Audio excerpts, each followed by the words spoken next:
Hey everyone, this is Kenny or Kent or whatever you want to call me, and you're listening to The Other Show. Every night, no matter the weather, something walks down our street whistling softly. You can only hear it if you're in the living room or the kitchen when they walk by, and it starts at exactly 3:03 a.m. The sound starts faint somewhere near the beginning of the lane near the Carson's place. We're towards the middle of the street, so the whistling moves past us before fading away in the direction of the cul-de-sac. When I was younger, my sister and I would sneak into the kitchen some nights to listen. Mom and Dad didn't like that, and we'd catch hell if they found us out there. But they never were too hard on us, since we always stuck to the one big rule. Do not try to look at whatever was whistling. My neighborhood is a funny place. I've lived here since I was 6, and I love it. The houses are small but well kept, good-sized yards, plenty of spaces to roam. There's lots of other kids my age. We grew up together, and I would always play foursquare in the cul-de-sac or roam around from the back porch to back porch in the summer. This was a good place to grow up. I'm old enough to see it. And there's only two strange things here: the night whistling and the good luck. The whistling never bothered me much. Like I said, I couldn't even hear it from my bedroom. But Mom and Dad didn't like talking about it, so I've stopped asking questions. My dad is a strong guy, tall and calm.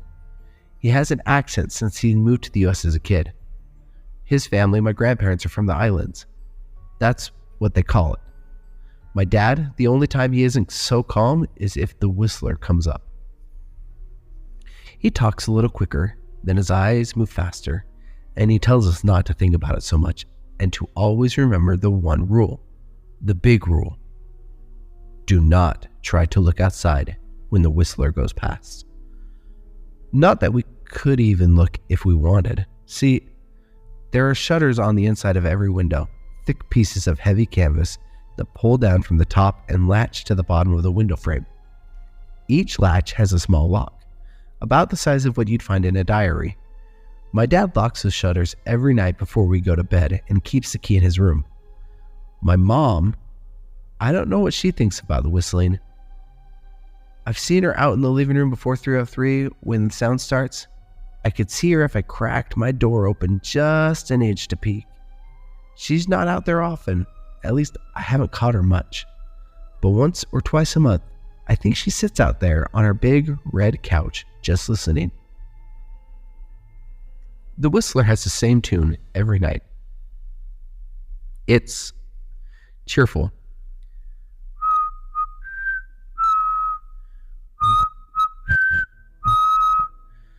I remember how I said there were two odd things about where I live? Well, besides our night whistler, everyone in my neighborhood is really lucky. It's hard to explain, and Dad doesn't like us talking about this part much either. But good things just seem to happen to the people around here a lot.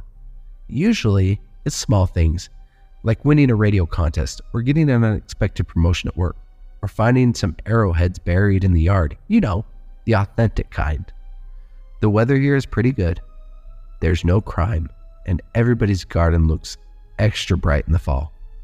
A million little blessings I've heard my mom say about living here. But the main reason we stay, why we moved here in the first place, is my sister, Nola. She was born very sick. Something with her lungs. We couldn't even bring her home when she was born. Only visit her in the hospital. She was so small. I remember small even compared to other babies. A machine had to breathe for her. We moved to our house here to be close to the hospital. As soon as we moved here, Nola started getting better. The doctors couldn't figure it out.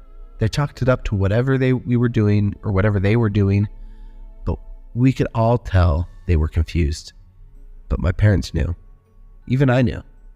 Nola was getting better, and it was just another one of the million little blessings we got for living in our neighborhood.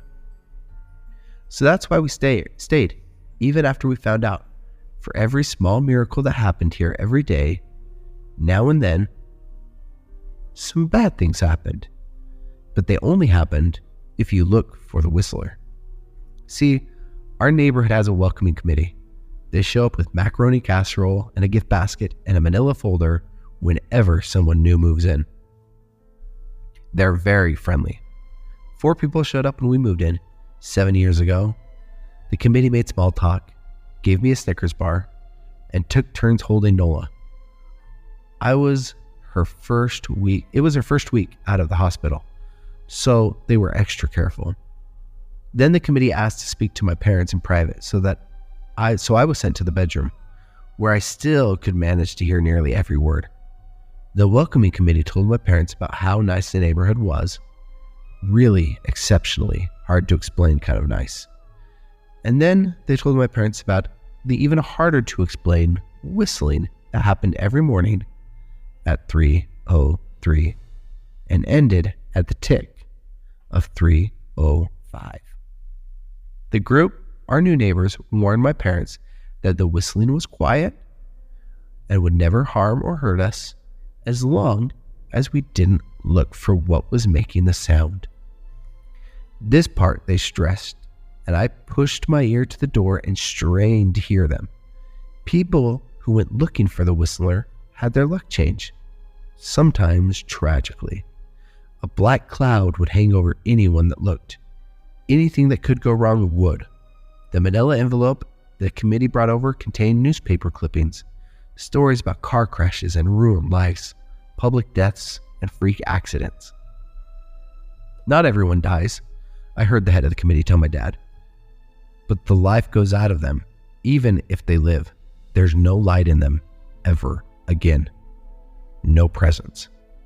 My mom, I could tell, she wasn't taking it seriously. She kept asking if this was some sort of prank they play on every new neighbor.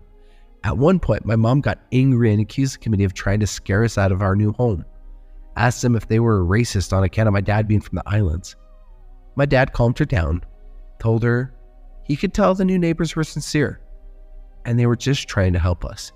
He explained that he grew up hearing these kind of stories from his mother, and he knew there were strange things that walked among us.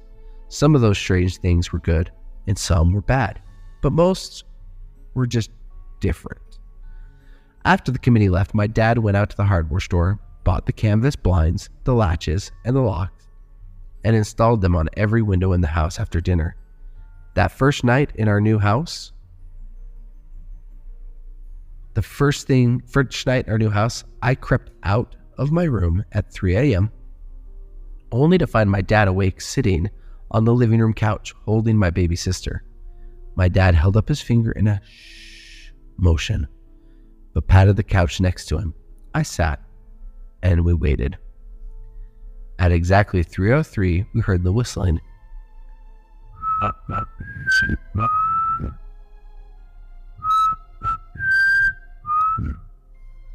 It came and went just like our neighbor said. The whistling returns each night, and we never look. And we enjoy our million little blessings every day. Nola breathes on her own, and she's grown into a strong, smart girl. My dad even joined the welcoming committee. We don't get new neighbors often. Why would anyone want to leave? But when a new family moves in, my dad and the committee bring them a macaroni casserole, a gift basket, and the manila folder. I can always tell by the look on my dad's face when he comes back if the family took the committee seriously or if we'd be getting new neighbors again very soon. Not long ago, a family moved in directly next to us. The previous owner, Miss Maddie, passed away at age 105. She had lived a good, long life. Our new neighbors seemed like they'd fit in just fine. They believed the welcoming committee took my dad's advice about the locking shutters since they had a young child of their own. Whatever newspaper clippings were in that manila envelope, whatever evidence, my dad never let us see it. But I imagine it must have been awfully convincing since our new neighbors got along with no issue for the first month. One night, when our new neighbors had to leave town, they sent their son Holden to stay with us. He was 12, a year under me in school. I didn't know him well before, but as soon as his parents dropped him off after dinner, I could tell it was going to be a bad time. Do you know who's always out there whistling every night? Holden asked me the moment the adults left the room. The three of us were sitting in the den. Some Disney movie was playing idly on the television. My sister and I exchanged a glance. "We don't talk about that," I said. "I think it's that weirdo that lives in the big yellow house around the corner," Holden said. "Mr. Tolles?" my sister asked. "No way, he's really nice." Holden shrugged. "Must be a psycho killer then." Nola tensed. "We don't talk about it," I repeated. "Let's go to my room and play." We spent the next few hours playing games, eating popcorn, and then watching movies. A typical sleepover, but I could see Holden was getting antsy. After my parents had wished us a good night, locked the blinds, and gone to bed, Holden stood up from his beanbag and walked over to where Noel and I were sitting on my bed. "Have you ever tried looking?" he asked. "It's nearly time." Like most sleepovers, we'd conveniently ignored any suggestions of a bedtime. I was shocked to see he was right. It was almost 3 a.m. I sighed. "We don't. See, I can't even try to look because my dad locks the blinds every night and hides the keys," he continued ignoring me. "So does our dad," said Nola. "No," replied Holden. "No, he doesn't." "You saw him do it," I said a little sharper than I meant it to sound. Holden grinned. "Your dad locks the blinds, yeah, but he doesn't hide the key. He keeps it right on his normal keychain." "So?" I asked, worried that I already knew what he was going to say next. Because I had noticed that my dad didn't bother hiding the key anymore after all these years, because he knew we took it seriously. "So, after your dad locked up before your parents went to bed, I went to the bathroom, and on my way, I may have peeked into the room, and I may have seen your dad's keychain on his nightstand, and maybe I went and borrowed the keys to the blind." Noel and I stared at his grin, and it only grew wider. "You're lying," I said. Holden shrugged. "You can check if you want. Just open your parents' door and look. You'll see his keychain right there on the nightstand." "Stay here," I told both of them. "Don't move a muscle." I hurried over to my parents' room, but hesitated at the door. If Holden wasn't lying, my dad would be angry. Beyond angry. I was scared thinking about it, but more scared of an open window with the whistler right outside. I opened the door barely an inch. I looked in, but it was too dark to see. Taking a deep breath, I walked into the room. 2 steps into the dark, I froze. The whistling started, and I could hear it clearly from my parents' room. I never realized it, but they must have heard the sound every night since we moved into the house. They never told us. I don't think I could have slept through it. I stood there, listening to the whistling coming closer. Unsure whether I should turn on a light or call out for my dad, soft sounds from the living room brought me back to reality. "Nola!" I yelled, running out of my parents' room. Holden and Nola were standing near the front door next to a window. Holden wasn't lying. I could see him fumbling with the locks on one of the blinds. I heard a click. He did have the key. Holden let out a quick laugh. Nola stood next to him, hunched up, afraid but maybe curious. The whistling was right outside our window now. I made a sound, called out. I can't remember. Time felt frozen. Clock hands nailed to the face, but I found myself moving. I'm not fast. I've never been athletic. Somehow, though, I covered the space between myself and Nola in a moment. My eyes were locked on her, but I heard Holden pull the blinds all the way down so he could release it. I heard the snap of it start to raise, and I heard whistling just on the other side of the window. But I had my arm around Nola, and I turned us so she was facing away from the window. At the same time, I jammed my eyes shut. The blinds whipped open. The whistling stopped. I felt Nola shaking in my arms. "Don't look, okay?" I told her. "Don't turn around." We were positioned so that she was facing back towards the hallway, and I was facing the window. My eyes were still closed. I felt her nod into my shoulder. I reached out with the arm not holding Nolan and tried to touch Holden. My hand brushed against his arm. He was shaking. "Holden?" I asked. Silence. I reached past him and gingerly felt for the window, eyes still sealed shut. The glass was cold against my fingertips, colder than it should have been for this time of year. I moved my hand up the window, searching for the string to the blind. The glass began to get warmer the further I reached, and there was a gentle hum feeding back into my fingertips. I tried not to think about what might be on the other side of the window. Finally, I touched the string and yanked the blind shut.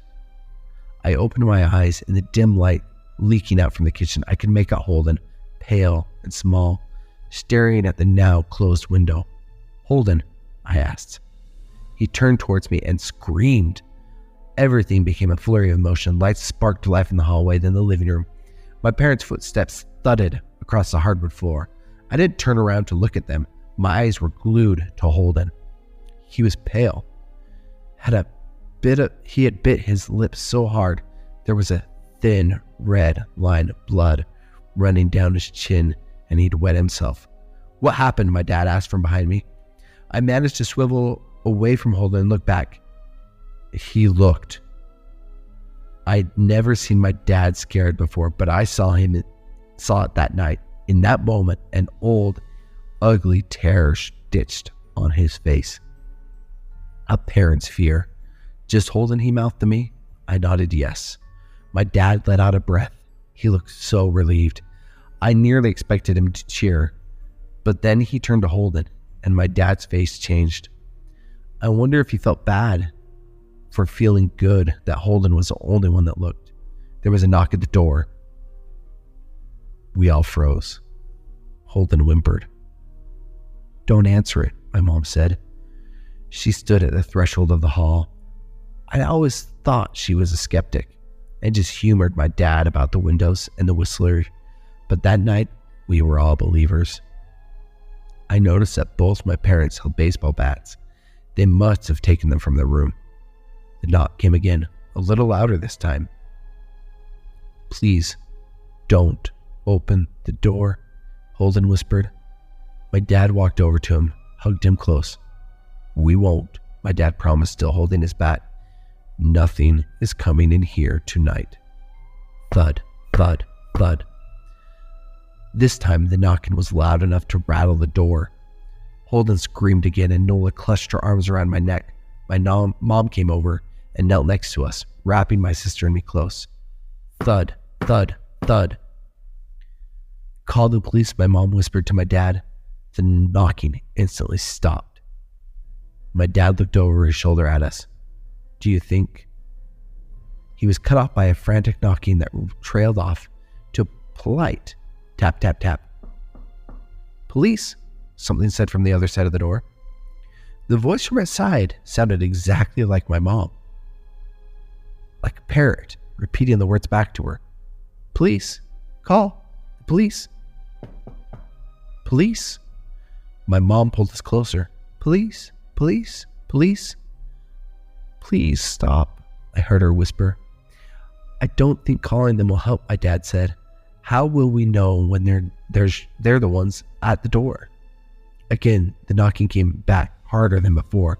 The door shook. It stopped. After a long moment, I heard the knocking again, but it was coming from our back door. We all turned towards the back door, and the knocking immediately returned to the front door. Front to back, back to front, loud then quiet, quiet then loud, loud again. Suddenly the sound was coming from both doors at once. Big, heavy blows like a sledgehammer. Then something started rapping against all of the windows in the house, then all the walls. It was like we were living inside a drum with dozens of people trying to play at once. Or we were a turtle or something was attempting to claw us out of our shell. "Stop," Holden yelled. The knocking died. "I won't tell," Holden said, staring at the door. "I promise. I won't tell anyone what I saw. Just please go away." We waited nearly a minute. Then we heard it. A soft tap, tap, tap, coming from the window. Holden had looked through earlier. Holden started to cry, sobbing like a prisoner watching gallows being built outside their cell. My dad held him, brushed his hair, but never lied to him, never told him things would be okay. The tapping at the window went on for the rest of the night. We huddled together in the living room for I don't know how long. Eventually, my mom tried to take his kids to my room while my dad stayed to watch the door. But the second we moved into my bedroom, the knocking came back, so loud it was impossible to ignore. I was afraid the door couldn't take it. We went back to the living room and the knocking stopped. Only tap, tap, tap at the window remained. None of us slept that night. The tapping stopped around 7 a.m. That's about the time the sun comes up. We waited another 2 hours before my dad opened the blinds from one window. He made us all go back into my parents' room first. I heard him open the door and then come back in. Okay, he told us, it's done. Holden's parents came back around lunchtime. My mom and dad walked Holden over to his house, and they all went inside for quite a while. Nola and I watched from the windows. She stuck to me the whole day, right by my side, sometimes holding my hand. When my parents came back, they looked grim, but wouldn't tell us what they had said to Holden's family. It was a Sunday, so we all spent the day together, ordered a pizza, and watched movies. That night, everyone slept in my room. Nola and my mom in the bed with me, my dad in a chair he'd pulled in. There was no knocking that night, or any other night since. We don't see much of Holden or his parents for the rest of the week, but by Tuesday, there was a moving truck in their driveway. Nola and I watched them packing up the whole afternoon after school. What sticks with me the most is how tired Holden and his parents looked. All three had the same grim mouths and lightless eyes. Even from across the street, I could tell something was very, very wrong. Holden and his family were gone before sunset. I remember what the original welcoming committee said to my parents when we moved in. Not everyone who looks at the Whistler dies, but even those that live have the light go out of them, and the rest of their lives are full of misfortune. A million little tragedies. I think Holden's parents must have looked, either to comfort him if they didn't believe it, or to share the burden if they did. I watch Nola some days happy and young and alive, and I wonder if I'd been slower, if she'd looked out that window that night, would I have looked too? To comfort her? To share the burden? I'm glad I don't have to find out. We still live in that house, in that neighborhood. We still hear our Whistler walking past every night. The blessing, the luck, the good things here are too good to leave. But we're careful. We don't have friends over to spend the night anymore, and my dad hides the keys to the blind very, very well. Not that I've gone looking. Some things you just don't need to look for. The Smiling Man by Blue Title. About 5 years ago, I lived downtown in a major city in the US. I've always been a night person, so I would often find myself bored after my roommate, who was decidedly not a night person, went to sleep. To pass the time, I used to go for long walks and spend the time thinking. I spent 4 years like that, walking alone at night and never once had a reason to feel afraid. I always used to joke with my roommate that even the drug dealers in the city were polite. But all of that changed in just a few minutes one evening. It was a Wednesday, somewhere between 1 and 2 in the morning, and I was walking near a police-patrolled park, quite a few ways from my apartment. It was a quiet night, even for a weeknight, with very little traffic and almost no one on foot. The park, as it was most nights, was completely empty. I turned down a short side street in order to loop back to my apartment when I first noticed him. At the far end of the street, on my side, was the silhouette of a man dancing. It was a strange dance, similar to a waltz, but he finished each box with an odd forward stride. I guess you could say he was dance walking, headed straight for me. Deciding he was probably drunk, I stepped as close as I could to the road to give him the majority of the sidewalk to pass me by. The closer he got, the more I realized how graceful he was moving. He was very tall and lanky and wearing an old suit. He danced closer still until I could make out his face. His eyes were wide open and wild, head tilted back slightly, looking off at the sky. His mouth was formed in a painfully wide cartoon of a smile. Between the eyes and the smile, I decided to cross the street before he danced any closer. I took my eyes off of him to cross the empty street. As I reached the other side, I glanced back and then stopped dead in my tracks. He had stopped dancing and was standing with one foot in the street, perfectly parallel to me. He was facing me, but still looking skyward, smile still wide on his lips. I was completely and utterly unnerved by this. I started walking again, but my eyes kept on the man. He didn't move. Once I'd put about a half block between us, I turned away from him for a moment to watch the sidewalk in front of me. The street and the sidewalk ahead of me were completely empty. Still unnerved, I looked back to where he'd been standing to find him gone. For the briefest of moments, I felt relieved until I noticed him. He had crossed the street and was now slightly crouched down. I couldn't tell for sure due to the distance and the shadows, but I was certain he was facing me. I had looked away from him for no more than 10 seconds, so it was clear that he moved fast. I was so shocked that I stood there for some time, staring at him, and then he started moving toward me again. He took giant, exaggerated, tiptoed steps, as if he were a cartoon character sneaking up on someone, except he was moving very, very quickly. I'd like to say at this point I ran away or pulled out my pepper spray or my cell phone or anything at all, but I didn't. I just stood there, completely frozen as the smiling man crept toward me. And then he stopped again, about a car length away from me, still smiling his smile, still looking to the sky. When I finally found my voice, I blurted out the first thing that came to my mind. What I meant to ask was, "What the freak do you want?" in an angry, commanding voice, but what came out was a whimper. What the Regardless of whether or not humans can smell fear, they can certainly hear it. I heard it in my own voice, and that only made me more afraid. But he didn't react to it at all. He just stood there smiling. And then, after what felt like forever, he turned around, very slowly, and started dance walking away. Just like that. Not wanting to turn my back to him again, I just watched him go, until he was far enough away to almost be out of sight. And then I realized something. He wasn't moving away anymore, nor was he dancing. I watched in horror as the distant shape of him grew larger and larger. He was coming back my way, and this time he was running. I ran too. I ran until I was off on the side road and back into a better lit road with sparse traffic. Looking behind me then, he was nowhere to be found. The rest of the way home, I kept glancing over my shoulder, always expecting to see his stupid smile, but he was never there. I lived in that city for 6 months after that night, and I never went out for another walk. There was something about his face that always haunted me. He didn't look drunk. He didn't look high. He looked completely and utterly insane, and that's a very, very scary thing to see.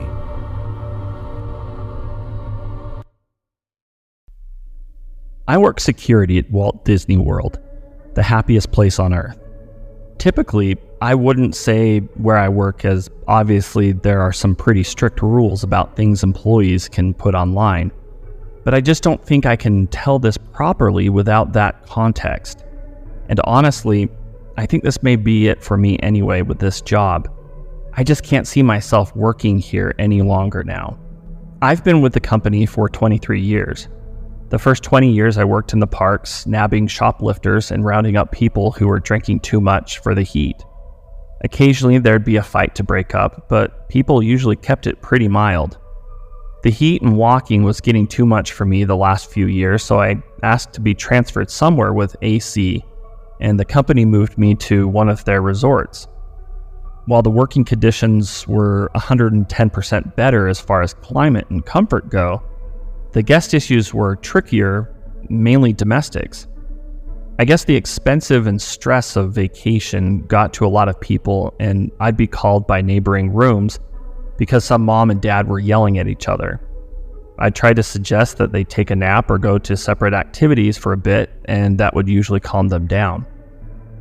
But none of that is what I'm here for. I've got to get this out while I have time. 3 days ago, I got a call from management. Apparently, a couple of days before that, housekeeping had went into a room that should have been turned over that day. Turned over is when one guest leaves by 11 a.m. and the next guest checks in around 3 p.m. And all of the guests' items were still in the room. Housekeeping made a note of it and moved on, but during the next 2 days when they entered the room, everything was still there and untouched. I went to check it out, and sure enough, there was an empty room full of luggage. Clothes, snacks, some toys, everything a family would need for vacation. The manager had already looked up the previous reservation, and it was for a family: dad, mom, 2 little kids. I tried to call the phone numbers they had given, but all I got was voicemail. We were a bit stumped, so I made the call that housekeeper could clean the room and take the family's personal items to be held until we got in contact with someone. I went digging into the reservation more. The family had arrived 5 days before housekeeping discovered all their stuff. I found that the family had paid a parking fee and their vehicle description was listed. A quick walk of the parking lots and I had easily located their vehicle. So that ruled out a car accident or them deciding to just leave all their stuff behind. Next, I saw that they had bought a dining plan. This is when a guest prepays for all of their food. They're given a certain number of credits to use for meals, and this family had only used 3 credits, and the last one was 2 days after they checked in. It had appeared that the day they arrived, they got here late and probably just stayed on the resort. The next day, they used 2 credits at Epcot.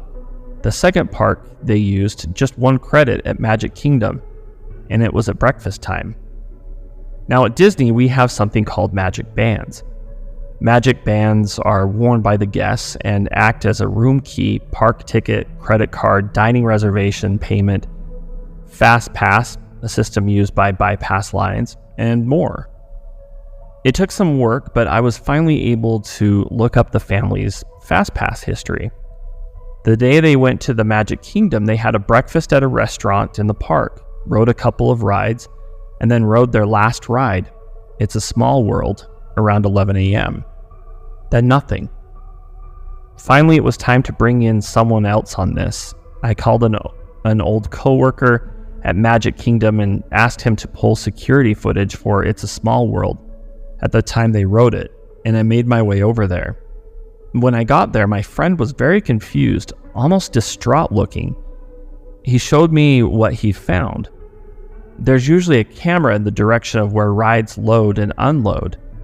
The footage showed them scanning their bands to use fast passes for the ride and boarding the ride. The footage from the exit of the ride just showed the other people in their car exiting. They weren't there. Of course, we thought the worst. Maybe one of the kids had fallen out and mom and dad and the other kid got off in the middle of the ride to help, and they all got injured or killed or stuck in machinery somewhere. So we shut down the ride, middle of the day, turned off the earworm music and turned up the lights. Me and my buddy walked that ride 3 times before we called it in. Eventually there was close to 10 cast members searching, and we didn't find anything except for 3 cell phones and a hat. I was right stumped. I've kept digging the past couple of days, and I'm not sure who to tell what I found next to. I've called the police, and I suppose they're on their way, but the company has a way of covering up things like this, and I decided I can't live with myself if I don't put out some type of warning. I kept digging into their reservation over the last couple of days, and today I noticed that they had purchased a memory maker. There are photographers all over the parks and cameras in a lot of the rides, and with Memory Maker, the photos are all free. They automatically get added to a guest's Disney account when the system knows their picture had been taken. And the system always knows. Everyone's whereabouts are always known with the magic bands. Well, I opened up their Memory Maker photo album, and I swear there's 732 pictures. The first 30 are so pretty normal. Epcot, a few rides in front of the castle, but the rest are all in It's a Small World. The rides only take 1 picture per go-round. So it appears as though this family has ridden this ride over 700 times. The first picture was pretty normal. Everyone looked happy. It was busy and a full cart of guests. The next one is a rough to look at. The picture is empty except for this little family and they look so darn confused. The next 10 to 15, I can see Dad getting angry and yelling. Mom is holding on to those two kids like her life depends on it, and you can see the kids getting increasingly upset and crying.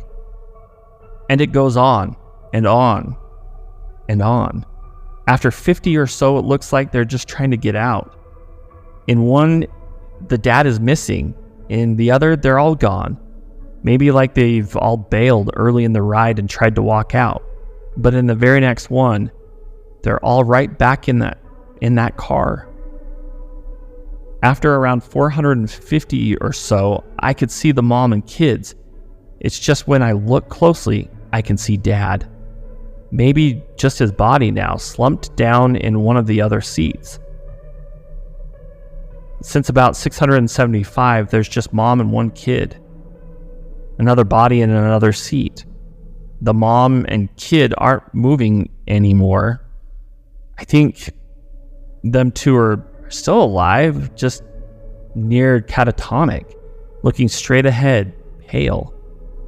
And y'all, I swear on my life, the dolls are moving or something.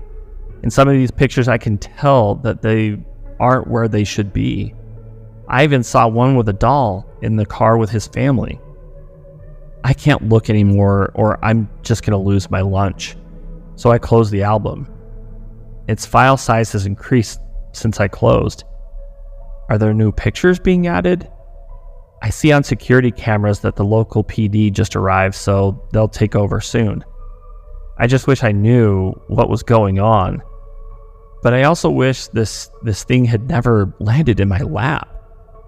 I don't think I'll be able to update this after I talk to the police. I think I'm going to walk out of here and never come back. I just wanted to get this out there before Disney feeds the media some cover-up story as to why a whole family vanished. They didn't vanish. I know where they are. My Girlfriend Talks in Her Sleep. She's Been Saying the Most Horrible Things Recently, by Ryan Matthews. I'm infatuated with her, utterly infatuated, and it wasn't at a healthy level, far from it. I would think about her every moment she was away. I would sometimes sit on my couch and just stare at my phone waiting for her to text. I'd tell myself, don't contact her, don't. It will come off as too strong. But then I'd still find myself clicking her name on my contact list before my inner voice would continue. You don't want her to know how desperately smitten you are with her. It's unattractive. It will scare her off. No, you must wait for her to call you this time. But it was excruciating and exhausting, almost unbearable. I once heard that the ancient Greeks believed that falling madly and irrationally in love with somebody was a curse you would wish upon your enemies. I could never understand what they meant. After all, isn't falling head over heels in love the ultimate goal nowadays? But now that it's happened to me, I have to say, the ancient Greeks were right. This is a curse. I was barely in control of myself, almost as though my infatuation with her had possessed me. The two of us were sexually active together, but still in the dating phase. We were at that make or break era of a blossoming relationship where we'd either have the talk or formally be in a relationship, or we'd start to slowly drift apart. The latter of which I don't think I'd be able to cope with. Honestly, I wouldn't be able to. Almost everything about her captivated me. The way she held her hand over her mouth when she laughed, how she caressed the pendant of her necklace when she was frightened, how she twirled the hair in her finger when she was excited, all of it. Her smell, her smile, her eyes. Yeah, I know, it probably makes you sick hearing about it. I feel the same way. I was never the hopeless romantic type, but now I can't stop fantasizing about her. I think about us doing the long 3-hour hike to the magnificent view from one of our first dates, to that first kiss as we overlooked the lights of the city. But this time, I'd get down on one knee, bring out the ring, and well, you know what would happen next. Alright, fine, I'll stop. Yes, this is a girl I'd only casually been dating for a couple of months. I shouldn't be thinking about proposing yet, I know that. I'm just barely able to control myself any longer. I feel as though I'm losing power over the decisions I make. And that brings me to why I'm here writing this out at this moment. It started with a real thing that troubled me about her. We never actually spent a night together. No matter how late she was over, once either one of us showed signs of being tired, she'd up and leave. She wouldn't leave awkwardly or in anger, just a casual kiss goodnight, a smile, and call me soon. It was something I didn't really notice the first few times she did it, but almost after 8 weeks of dating, it was becoming strange. I'd have to ask her about it. It took drinking almost an entire bottle of wine before I had the courage to do it. She looked almost defeated when I asked and lowered her eyes in embarrassment. I knew this talk would come eventually, she started. She took in a deep breath with a long, drawn-out exhale. Recently, she paused again. I've started talking in my sleep. She shook her head in embarrassment. It's called somniloquy. I looked it up. I shrugged and laughed out loud. My demeanor seemed to say, that's it? No, Stephen, listen, she said. She wasn't laughing. It's bad. It's completely out of control. It's not just random words or gibberish. No, it's horrible. I say horrible, disgusting things. She was starting to raise her voice, breath heavy, and tear up. I approached her and held her. I told her it couldn't be that bad. I told her to spend the night. I told her she was probably exaggerating. I was wrong. That night she stayed at my house, but she warned me of something before falling asleep. Whatever you do, don't wake me up. It makes me really scared and disoriented if that happens, and don't respond to me. Just ignore it. I nodded and agreed. If it becomes too much, she continued, just leave the room and sleep on the couch. I won't mind. I told her not to worry about it. I told her it wouldn't be a big deal. I told her I wouldn't leave to the couch. I'd stay beside her in the bed. But I was wrong. I couldn't even last one night. We both fell asleep without incident. I don't know how many hours passed, but I woke up in the dark with the sensation that someone was watching me. And then I remembered she was with me.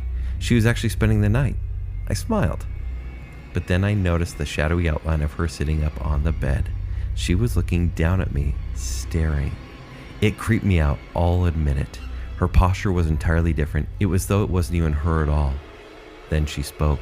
It wasn't her voice that I heard. It was much lower and gravelly, like something out of a horror movie. I'll chew the skin from your bones, she said. I froze. At first, I just kept looking at her. This was not at all what I expected. I thought it would be more like the way Tourette's is often portrayed. Just random swearing and shouting. I honestly thought to myself, what will I do if she attacks me right now? What if she really does try to chew the skin from my bones? But then she just lied down and went back to sleep. I was creeped out. I tried to lie back down and ignore her, but struggled. I couldn't even close my eyes without thinking, maybe she's sitting up again and staring at me. And then one time I rolled over to look at her, and she was. Her face was pressed right towards mine. Her breath was foul and rotted, something that was most certainly not normal for her. She spoke again in the same voice as before. If you don't move to the couch, you'll be dead by morning. That did it for me. I sat up in a moment and headed for the living room. She made some sort of wheezing sound as I left. I think it was supposed to be laughter. I was lying on the couch, but I wasn't going to be able to fall back to sleep. I was far too shaken. I was staring out towards the window, hoping to see the first few hints of the sun rising. And then I thought I heard something from the bedroom. I listened, and then I heard it again. Stephen. It was the same low and gravelly voice. It sounded like a witch. I tried to ignore it at first, but then it continued. Stephen. Still, I said nothing. I know you can hear me, Stephen. You're awake now. Why don't you come back into the bedroom? The voice barely sounded human. Or maybe you'd prefer if I come to you. I still didn't say anything. I was told not to, but I listened. If I heard her start walking toward the bedroom door, I'm not even joking, I would have run right out of the apartment. But she asked me not to respond to her sleep talking, so I didn't. And then I heard her once more. Sorry if this spoils your plans, she began laughing. The two of you were supposed to walk that trail again, she started. I wasn't even remotely prepared for what she'd say next. You'd both be so tired when you reach the top. You look over the city, then you'll get on one knee and bring out the ring. She began laughing. And that's when I realized this wasn't just a problem with sleep talking.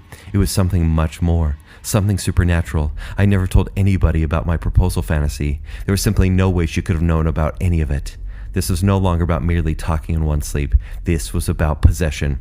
I can't go back into the bedroom. I have no idea what will happen if I did. Instead, I'm going to wait it out, holding up in my living room until the sun rises. I have a couple more hours yet. I can hear her laughing occasionally in the bedroom. It's still not her voice.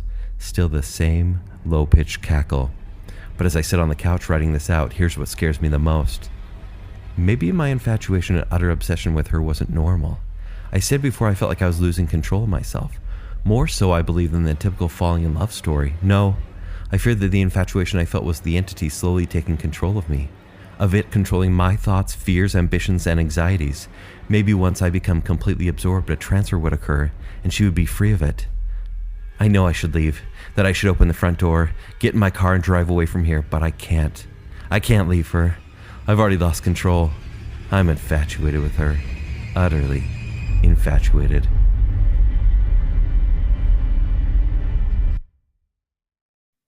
My wife Lynn and I have been together for 6 years and married for almost 11 months. Our entire history together has been very normal, and never once have I noticed any weird behaviors or red flags. I can't stress enough how out of character this whole thing is for her. Lynn is very kind, intelligent, and thoughtful. She always has been the no-nonsense type of person. Being childish or trying to scare me is not something she'd normally do. She doesn't even like watching horror movies. When we first started dating, she agreed to watch The Shining with me because she knew how much I loved the horror. She was so scared that she didn't even make it through half of the movie before we had to turn it off. She isn't into anything creepy and has never been into pranks. It's just not her cup of tea, and that's fine. But that's what's so strange about this. It's just so unlike her. I should also add that she has never had any mental health issues, at least as far as I'm aware. It doesn't run in her family either. I know some people are able to hide their issues or their problems, but in the 6 years we've been together, I think I would have seen some sort of sign. 2 months ago, I was in the kitchen making myself some coffee before work. I was running a bit late that morning, and I knew I wouldn't be able to make it to a coffee store like Dunkin' Donuts or any place like that for my usual morning fix. I took a sip of my coffee, and as I hurried down the hall towards the front door, I happened to notice Lynn peeking at me from around the corner ahead. I could only see her eyes and a strand of her long, dark hair hanging against the wall. The rest of her body was concealed behind the corner. I nearly spilled my coffee when I saw her. I did burn my lips. "Jeez, Lynn," I said, wiping a few drips of coffee from my pants. "You scared me." She immediately popped out of view like a little kid that had been caught. I heard her scurry off towards the living room, and by the time I got to the front door, she was out of sight. It was really weird and completely out of character for her, like I said. But I also found it kind of funny that she was being more playful and a little less serious. I shouted that I loved her, called her a weirdo, and shut the door behind me. Then I heard the laughing. Her behavior was a bit odd, but it certainly wasn't something to call a priest over.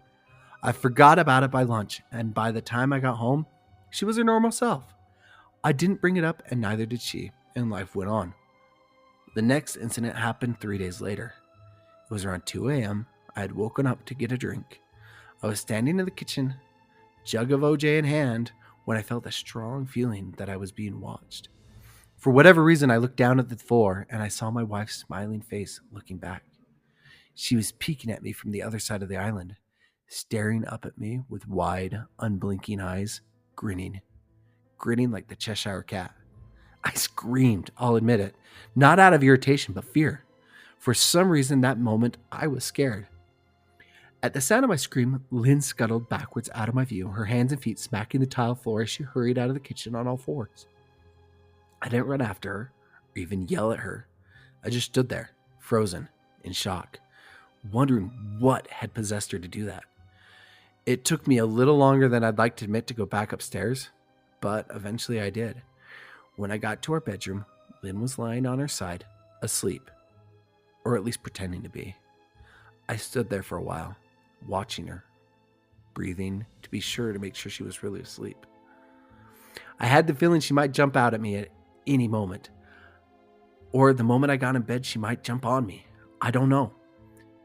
She didn't. I climbed into bed, and she didn't even move. Her breathing was soft and deep, and I was starting to wonder if I dreamt the whole thing. The next morning, I waited for her to come down for breakfast, and after handing her a mug and kissing her on the cheek, I decided to ask her about it. "Hey, what was that about last night?" I asked, keeping my tone light so I didn't offend her or embarrass her. She frowned over her cup of coffee, shaking her head like she had no clue what I was referring to. "You were peeking at me again, from over there," I said, pointing to the spot on the floor by the kitchen island. She followed my gaze, and when she looked back at me, she burst out laughing. She laughed so hard that I couldn't help but join her. "You creeped me out," You know that? I said, giggling. She set her cup down on the counter and wrapped her arms around my neck. You creep me out all the time, so I guess we're even, she teased. We said our goodbyes and left for work. As I drove, I kept thinking about how creepy it had been seeing her grinning at me from behind the island like that. The sound her hands made on the floor as she crawled away. I told myself she was just trying to be silly, just trying to join me in my love for all things horror. It's not like I was afraid of her, but it still didn't sit right with me. I started seeing her peeking at me more and more.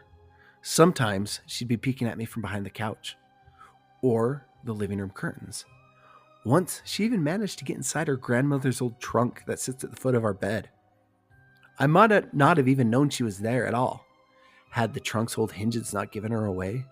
She had popped the lid up just enough so that only half her face peeked through. She had been grinning excitedly like a toddler. It was unnerving. I didn't even know what to say to her. All I could say was nothing and just stare. When I finally found my voice, I asked her why on earth she was doing this. She didn't answer me. She just slowly closed the lid, shutting herself inside the trunk. I just walked away feeling disturbed. I didn't understand why she was doing it, but it clearly made her happy. I just hoped she would tire of the game quickly. Lynn didn't peek at me for the next 2 weeks. I was starting to think that she had done her weird prank and I was relieved. We were watching a show on Netflix one night, and I jokingly said that I hadn't seen her peeking at me lately, and that she must have given up on her little game of spy. She looked at me with a smile and said, "Maybe I've just gotten better at it." I didn't say anything, but I wondered whether or not she was joking. The next few days, I couldn't stop thinking about what she said. Was she still peeking at me? Was she still looking at me and I hadn't even noticed? And if so, what was she getting out of this? I was starting to feel paranoid, constantly checking whether she was watching me from around the corner or behind a door. I was so jumpy whenever I was home, and when she wasn't in full view of me, I felt stupid, like I was a little crazy. After a few weeks without another incident, I began to relax. I started checking behind furniture. I stopped checking behind furniture and walls and told myself that it was just a bad memory. Then a few days ago, things got much worse. Lynn left to go to a friend's, and I lounged at the couch and to play a couple games on my laptop. Around 9 p.m., I hopped in the shower, and as I was washing the soap from my hair, I felt that awful feeling that I was being watched. Slowly, I opened my eyes and almost had a heart attack. Lynn was peeking at me from behind the shower curtain. Her entire head stretched into the shower, leaving her body outside. Her long, dark hair hung against the curtain, ends dripping with water. Her mouth hung open in a terrible grin, eyes wide and red, as if she hadn't blinked in a while. I screamed and jumped back against the wall. She didn't move, nor did her smile ever waver. Her makeup ran down her cheeks in 2 black streaks. She looked giddy and completely deranged. I was terrified. We stood like that for a moment, neither of us saying a word. Finally, after what felt like forever, she slowly pulled her head back out of the shower, and I watched her blurred figure through the curtain as she moved backwards towards the bathroom door. A second later, the door slammed shut hard enough to rattle the mirror. I screamed again and jumped out of the shower to lock the door. I stayed inside the bathroom for over an hour. Maybe I overreacted to some of you, but joke or not, I wasn't going to put up with this anymore. That's what I kept telling myself as I paced the bathroom, stopping to listen to the door every few minutes. Suddenly, I heard a muffled sound as I pressed my ear against the bathroom door. Straining to listen, I couldn't hear anything, but I envisioned Lynn standing on the other side of the door, giggling at her joke. I felt a surge of anger. I was beyond myself. I was being made to feel scared in my own house and made to hide in the bathroom for an hour, all for what? Some joke? If it was a joke, it was an awful one. "What the heck, Lynn?" I snapped. "This is getting really annoying." I waited for her to apologize or at least call me a jerk, but instead I heard a faint moan. So quiet, I wondered if I heard it at all. Then complete silence. "Lynn?" I called out, not able to hide the shakiness in my voice. I got no response, just my own heavy breathing. I swear, just stop it, I yelled, pounding my fist on the door. I waited for her to cuss me out, something I would expect from me talking to her like that. I never screamed at her before, but there was nothing, just the occasional drip from the shower head. I won't deny that I was scared, too afraid to open the door and face my own wife. I waited for another 30 minutes or so, which feels like in a lifetime when you're scared. Finally, I decided I wasn't going to spend the night hiding in my own bathroom, so I got down on my knees and peered under the door. I almost expected to see her face peeking back at me, but thankfully I didn't. I could see straight down the hallway to the top of the stairs. No Lynn. I didn't know if I should be happy or not. I looked for a few minutes, waiting to see her head pop up over the step, but it never came. I stood up, my hand hovering over the door, and mentally prepared myself to open it. I slowly turned the lock with shaky fingers. I was about to yank it open when I heard a sound that still makes me feel nauseous when I think about it. A moan, louder than before, but this time I was able to tell just where it was coming from. I turned my head to the closet door as if in slow motion and locked eyes with my wife, who was peeking out from me. Her eyes were still wide as ever, and her mouth was hanging open in the most grotesque gaping smile I'd ever seen. I didn't even scream. I was too scared even for that. Her hands were clasped to her chest, body trembling with sheer delight, as if she could barely contain her excitement. A short, raspy moan bubbled from her throat, deep and raw, sending a shiver through my entire body.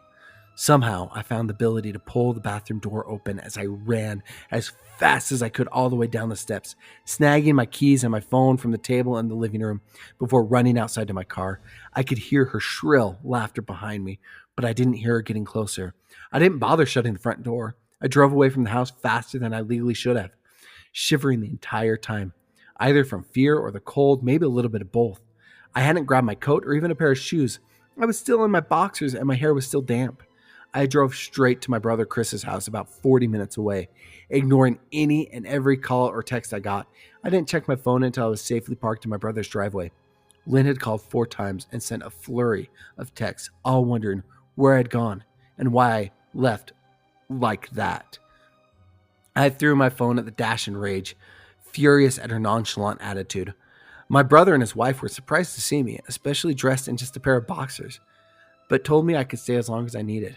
Chris lent me some clothes and asked what happened. I told him Lynn and I had a fight, but didn't get into the details. I didn't want him to think that I was overreacting, leaving my wife over a prank, even if it was a strange one. I mean, hadn't I encouraged her for years to lighten up instead of being so serious all the time? I wanted her to relax and loosen up, but this was definitely not what I had in mind. I tried to sleep on their sofa, but my brain wouldn't let me sleep. Every time I closed my eyes, I saw Lynn's face staring at me from inside that closet. Knowing she'd been in there with me the entire time made my skin crawl. She'd never left the bathroom at all. Instead, she slipped inside the closet and slammed the bathroom door shut to fool me. The mere thought of going back home gave me anxiety. I tossed and turned, unable to sleep. Chris ended up giving me a sleeping pill, so I was able to get a little rest. My sleep was filled with terrible dreams, all of Lynn smiling at me. I woke up just as the sun started to rise. My sore body ached from the sofa. I felt drained. I knew I'd have to call Lynn at some point, but I didn't know what to say to her. I wouldn't have gone home unless she gave me her word she'd never do any of that anymore. I just wanted my wife back. Her normal, serious self never looked so good to me. I was contemplating calling her and telling her that when that familiar feeling came over me. I was being watched. I was staring at the ceiling, my heart in my throat. I didn't want to look right away, but the longer I ignored it, the feeling got worse. My eyes drifted from the ceiling almost on their own. Her face was pressed up against the window beside the couch, staring down at me with that same gaping smile, drool dribbling down her lips, leaving 2 long streaks down the glass.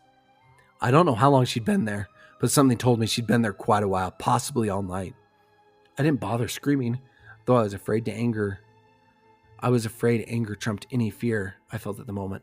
I jumped up from the couch and pounded my palm against the glass. Lynn, are you crazy? What is wrong with you? Just go home. Now. She didn't move. Her ghastly expression never changed. If anything, her smile only grew, as if she'd never been more elated. I could hear Chris and his wife moving around upstairs, as if Lynn could hear from her place outside. Her head twitched slightly in their direction, and she began to close her mouth slowly. Chris called my name from upstairs. Obviously concerned, I turned to see him and his wife Rebecca hurrying down the steps. When I turned back to the window, Lynn was gone. The only sign she'd been there at all was 2 streaks of drool still dripping down the glass.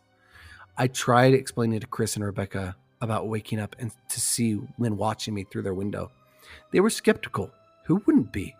Chris and I went outside to the spot just outside the window, but there were no footprints in the dirt. Just a slight indent. Animal probably, Chris guessed. And I didn't argue. He and Rebecca assumed I dreamt the entire episode, but they didn't understand. I was too tired to explain it to them. I called out of work that day and turned my cell off. I didn't want to face Lynn. Just talking to her was too much for me at that point. I really started believing something was irreversibly wrong with her. To that matter, what promises she made to me would never be the same again. The thought saddened me to my core. I cried most of the morning. By noon, I figured I was ready to confront her, give her one last chance to explain herself. I could at least give her that after 6 years, I told myself.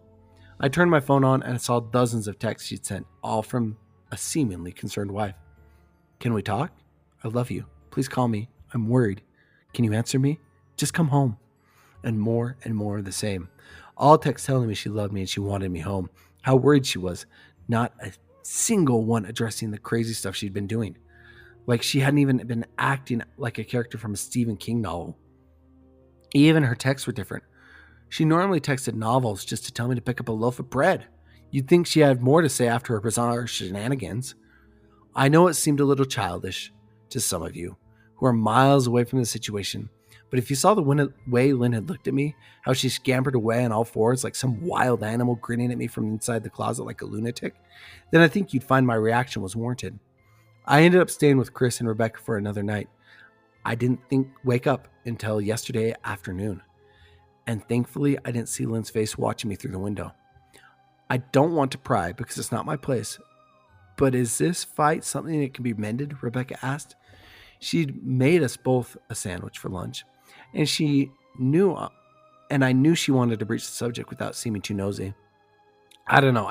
She's a different person, I said, choosing my words carefully. I still wasn't ready for her or Chris to know the full extent of the craziness I'd been dealing with. People change, Ben. But she's still the same woman you married.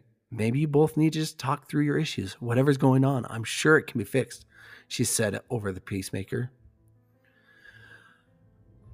I think it's beyond that now. I don't think talking would help. I don't trust her, I said. The words stung my heart. I missed and loved my wife, but how could I live with something like that? Living in constant fear didn't sound too appealing. Lynn loves you. She has to be absolutely crushed, she said. I don't know about that, I said. Well, she certainly seemed like it to me. I know I've never seen her so upset. Very unlike Lynn I know, Rebecca said, shaking her head sadly. It took a full minute for her words to really sink in. And when they did, I began to dread the feeling sinking its way through my skin. Wait, what do you mean? You saw her? You saw Lynn? I asked, my mouth suddenly dry. Rebecca nodded casually, as if the fact wasn't a nightmare fuel. Maybe for her it wasn't. She stopped by this morning just after Chris left for work, she said, cleaning the plates from the table. I didn't see her car, though. Maybe she took an Uber or something. Beck, what did she say? Did she come inside? I asked, sweat starting to break out on my forehead. I began looking around, examining the corners like a predator lurked in them. No, she just asked if you were awake yet, and I said you weren't. I asked if she wanted me to wake you, but she said no. Just let you sleep, she said as she washed the dishes. That's all? She didn't say anything else, I asked. No, she looked awful, though. like she hadn't slept in days. I think you should call her. I got up from the table and thanked Rebecca for lunch. I felt a little bit better after the knowledge that at least she hadn't come inside. Still, I needed to double check all the doors were locked. I sat for a while trying to figure out what to do next. I didn't want to go home, but I felt that I owed Lynn to help her if I could. Hadn't I sworn an oath of love and honor through sickness and in health? Clear she was very sick. If she was sick, which I truly believe she was, I had to know, and I had to try to get her help if she needed it. But I didn't even know where to start. I didn't want to call the police. And besides, what was I going to tell them? That my wife was peeking at me? She's being creepy? As bizarre as she'd been, she still hadn't committed any crime. The police would have probably laughed at me and said I was overreacting. But this wasn't some prank. It felt wrong, dangerous even. Like something sinister lurked beneath her smile. I knew as her husband, as well as I was well within my rights to have her committed. But what if she simply acted normal in the presence? She'd obviously been able to fool Rebecca into thinking she was just a concerned wife. As long as the doctors didn't find her a danger to herself or others, they'd have no choice but to release her after 72 hours. I felt lost and overwhelmed, so I did what any husband in my position would do. I called her mother. I didn't want to. Believe me, her mother, Marianne, and I were never on the best of terms. We'd never fought or anything like that. She just wasn't a very warm person and wasn't really easy to get along with. She hardly ever smiled, and when she did, only her lips would move in a thin-lipped smile, leaving her eyes blank. She gave off this aura that felt like she was permanently on the offensive. I really didn't want to talk to her at all, but I had to talk to someone, and I knew who knew Lynn better than her mother. So I gritted my teeth and did what I had to do. Yes, she answered, already sounded irritated. Marianne, it's me, Ben. Do you have a minute to talk? I asked. I could hear her clicking her tongue in irritation. I'm in the middle of writing some checks, but if you insist, I can spare a moment. What is it you want to discuss, Benjamin? She said coolly. It's about Lynn. She's been acting strangely. I was wondering if you had any idea whether there was something. I was quickly interrupted. It's a bit difficult to follow your rambling, Benjamin. What is it you want from me? She asked. I can almost see her standing there with her thin sweater and slacks, tapping her fingernails impatiently on the table. I wanted to know if you've ever noticed anything odd, or possibly any mental health issues, I asked. There was a long, uncomfortable pause that I couldn't tell was because she was thinking or something else. Finally, after a few seconds, she spoke. I'm not sure if this is one of your jokes, Benjamin, but if so, I don't find humor in it. Now, I don't have business to attend to. I do have business to attend to, as I've said. So if you don't mind, she said. I cut her off before she could get rid of me. Marianne, this is not a joke. I'm sincerely concerned about Lynn's mental health. Her behavior has been really erratic lately, and I'm very worried about her. I said, my frustration evidence in my voice. If you're truly concerned, then I suggest you get health professionals involved. I don't know what you expect of me, she snapped. I could tell she was seconds away from hanging up on me. For some reason, I was desperate not to let her. I had the feeling she knew a lot more than she was letting on. Please, if not for me, do it for Lynn, I tried. I heard a faint, shaky intake of breath as if she were trying to hold her steely persona together, but failing. Marianne, what's wrong? I started. Benjamin, I don't know what to tell you. My only advice would be to seek professional help. Do not call here again. Goodbye. I tried to call her, but she'd hung up. I tried to wrap my head around the call, but her refusal to help me, even if she didn't like me, why wouldn't she want to help her own daughter? I couldn't understand. Seek professional help, she'd said. Those words with a bit of urgency. I could have been grasping at straws, but no. I was sure her voice had changed ever so slightly when she said that. What did she meant? I assumed she was referring to medical professionals, but maybe she was referring to someone else. Someone she didn't, or for some reason, didn't feel comfortable saying directly. Or maybe I was just desperate. I waited for Chris to get home. After a very long and exhausting conversation with him and Rebecca, they were obviously shocked, but thankfully they believed me. They too just wanted to help her. Still, they didn't think it was all that serious. Weird, but not dangerous. But they kept saying that Lynn had to be playing some kind of weird joke, maybe for YouTube, Rebecca offered, if only half-heartedly. Chris didn't think we should involve the police just yet. He offered instead to go with me, and I readily accepted. He reasoned that calmly talking to her, trying to coax her into willingly going anywhere was the best recourse. I agreed to do it his way. We drove over this morning just after breakfast. There was no way I was going that at night. When we pulled into her driveway, my stomach began doing somersaults. Her car wasn't there, but I still didn't let my guard down. The front door was ajar, and for a split second, I thought we'd see her eyes staring through the gap. I was shaking and starting to sweat. Chris, however, was fine. He waited for me to open the door. I envied his ignorance. I pushed through the door and was immediately hit with the stench of rot. Chris smelled it too. He walked up to the house behind me with his nose scrunched. "What do you guys use to clean the floors around here? Crap?" Chris mumbled. "Shut up," I said, my eyes darting around for any signs of Lynn. The house was deadly quiet and dark despite 10 in the morning. All the curtains were closed up tight, refusing to allow in any sunlight. If I hadn't just left it 2 days prior, I would have thought the house was abandoned. We moved through each room, carefully checking any place she might hide, occasionally calling her name. "Why are you looking under the couch?" Chris asked. "Aren't we looking for your wife?" He was looking at me as if I was a moron. "Just go upstairs," I whispered. He shook his head but followed me up the stairs to check the bathroom and the spare room. On our way up the stairs, our shoes crunched over pieces of glass that looked to be littered all over a few of the steps. I noticed that one of Lynn's and mine wedding portraits that hung on the wall along the staircase had been smashed. The frame hung crookedly, all the glass removed. I stared at the picture, a lump forming in my throat. We had taken the photo just after leaving the church, after saying our vows. She looked so beautiful in her white gown. I looked at Lynn's beautiful face. I never dreamed her face would be a source of terror. We climbed up the rest of the steps and checked the spare bedroom, but it looked completely empty. I was hesitant to go into the bathroom. My fear that night would come back to me all at once. Chris noticed and offered to go in by himself, but I couldn't let him do that. We walked together, checking the closet and the shower.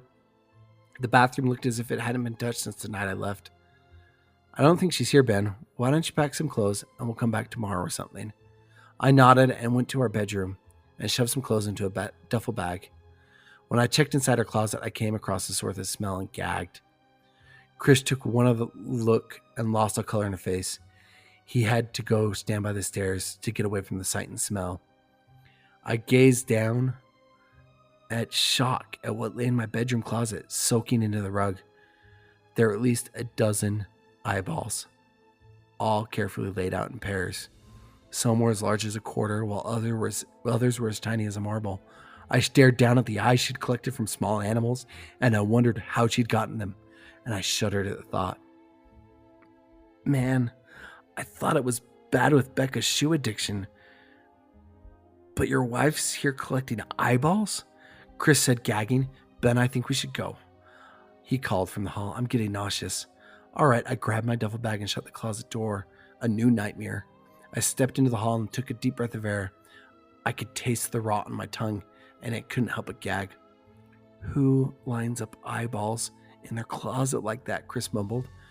"I tried to tell you she needed help." "She doesn't need help, Ben. She needs an exorcist." "You coming or what? I can't stand that smell and eat." His words died in his throat, and his eyes grew wide with fear. I didn't ask him why. I could feel it. Someone was watching me. I didn't think it was the eyes at the closet. I turned around, my eyes slowly scanning the bedroom. "Chris," I whispered as I finally saw what we'd missed under the bed, curled up on her side, watching us with the excitement of a kid on Christmas morning, was my wife. I was living in a rural area in Oklahoma with my mother at a small lake house, and I was probably 10 or 11 at this time. One night, I'm sleeping in my room when I randomly and abruptly wake up for no reason. This was not normal for me, and I felt very uneasy. The only sound I could hear was my mother snoring in the next room on the couch. I rolled over and tried to go back to sleep, but my need to use the bathroom was growing more urgent. So I grudgingly forced myself to head that way. The bathroom is on the other side of the house, around a corner and past the kitchen, and finally down a long hallway on the right. So after I made the trip and finished my business, I flipped off the light switch and started heading back to bed. That's when I heard the distinct click of the light switch, and I saw the glow of the bathroom light in the hallway. Terrified, I slowly turned around just to witness the light in the bathroom start clicking on and off. Click, click, click, click, click. Finally, it shut completely off. In the dark of the hallway, my eyes began to make out a white shape near the end of the hall. It was around my size and crouched to the floor. At this point, I'm frozen to the spot as my mind begins realizing that no one else is home except for my mom and myself. Then the white shape began whispering in a quiet man's voice, "Help me, I'm lost." I remember wanting to scream for my mom, but I couldn't.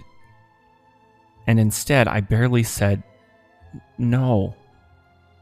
Before this thing started running at me on what sounded like all fours, I quickly ran through the kitchen and around the corner before running to my sleeping mother, shaking her awake. I remember saying, "It's coming, it's coming," and my mother's eyes going from dazed to alert in an instant. She asked me what was going on, and I saw her eyes look over my shoulder before she screamed. Remembering her scream still makes my blood run cold. Never had I heard pure terror like that in my life, even to this day. She grabs me by the arms and pulls me into my room and slams the door. She holds me in her arms with her back pressed against the door as we listen. It sounded like this thing was running around in circles in the kitchen. We could hear hands and feet slapping against the tile. The kitchen had a sliding door to the outside, which sounded like it was thrown open, then slammed. We sat there terrified, horrified, until daybreak. I was sent to my grandmother's in the next town for a while after that, and never set foot in that house again.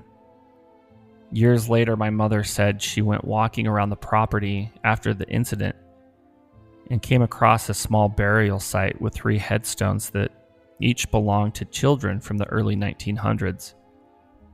It freaks me out because what I heard that night was a man's voice, but it was so unnatural. My mom still will not tell me what she saw behind me and what it was that made her scream. She tells me she's afraid it will know we're talking about it and will come back. This is the first of many weird things that have happened in my life.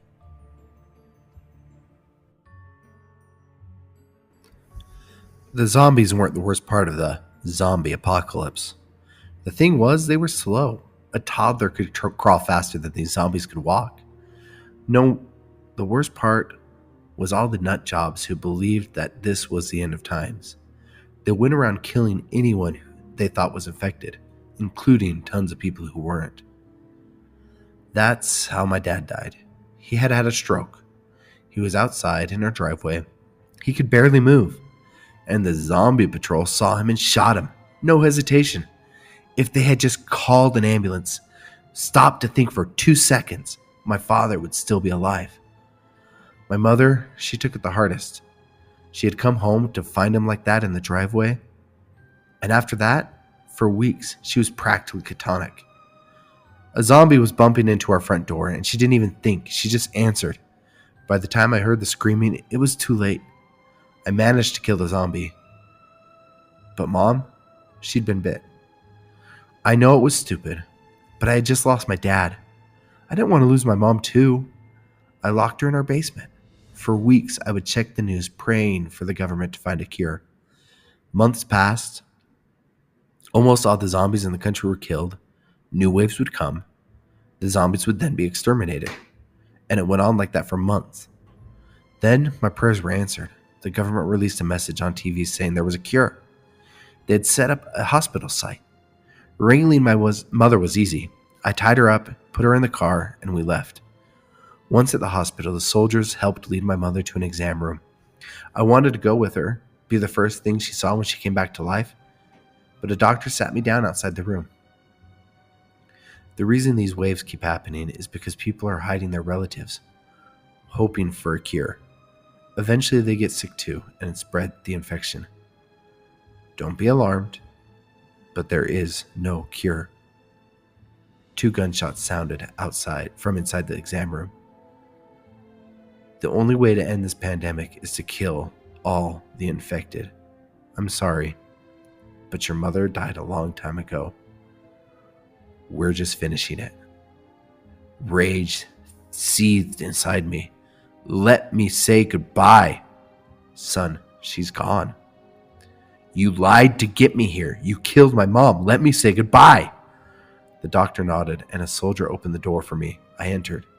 I was alone. I decided I didn't want to be a part of the living anymore. All of them were liars and murderers. I stuck my finger in my mom's blood and I rubbed it on my gums. I needed to bite that doctor quickly before I slowed down. But something was different. The infection had mutated. I felt myself getting stronger. The last thing I remember is sprinting at top speed and ripping that lying doctor to pieces. When I signed up for a national teaching program, I imagined I'd be sent to Chicago, to the inner city or the deep south, not this quaint New Hampshire town. I just couldn't understand why the place struggled to keep teachers, or any other out-of-towner professional for that matter. There were always vacancies, even though there's virtually no crime, friendly people, and most of all, beautiful countryside. When the colors change in fall, the town looks like a postcard. Better than a postcard. In fact, because no flat image could capture the vibrant yellows, flaming oranges, and rich ruby reds that cover every hillside. Tourists drive for miles just to stroll through the colorful rain of falling leaves or snap pictures of the morning mist rolling through apple orchards and barnyards. As a lover of pumpkin spice, Halloween, and all things fall, I was in heaven. Starting at the beginning of October, elementary-age students decorated the classroom with paper cutouts of ghosts and cobwebs. We carved pumpkins, bobbed for apples, and read The Legend of Sleepy Hollow. To my surprise, I got a lot of positive phone calls from parents, praising the work I'd put into my classes and telling me how much their children had enjoyed them. Principal Harris even pulled me aside to tell me how impressed he was, and mentioned that if I kept it up, he'd pull all the strings he could to get me a permanent position. Everything was going great until the day of the Halloween sing-along. I'd ordered a CD of spooky, but kid-friendly songs. And on the chosen day, we turned out all the lights, put lit candles inside the pumpkins we'd carved, and sat in a circle to sing. I could feel the children's anticipation build as I turned on the CD player and hit play. After a few creepy sound effects of fluttering bats, screams, and witch cackles, the first track began. Have you seen the ghost of John? Long white bones with the skin all gone. Oh, wouldn't it be chilly with no skin on. As the second verse began, I looked around the classroom. Something was very wrong. The children who usually love to sing were silent, except a few who were crying. Most of them had plugged their ears with their hands. I'd expected the songs to be spooky, but this one? Running footsteps announced the arrival of Principal Harris. He sprinted across the classroom and turned off the CD player like someone disabling a bomb at the final second. "Are you nuts?" he panted. We're going to have a talk about this after your class. Don't ever play that song in this town again. Understand? Give them, I don't know, some notes to study or something. The after-class meeting with Principal Harris was awkward, but I wasn't sure if it was worse for him or for me. He kept picking things up from his desk and setting them down again, looking out the window and sighing. Finally, he cleared his throat and got to the point. "As you know," Harris began cautiously, "this is a very old town. We even have one of those George Washington slept here B&Bs. Can you believe that?"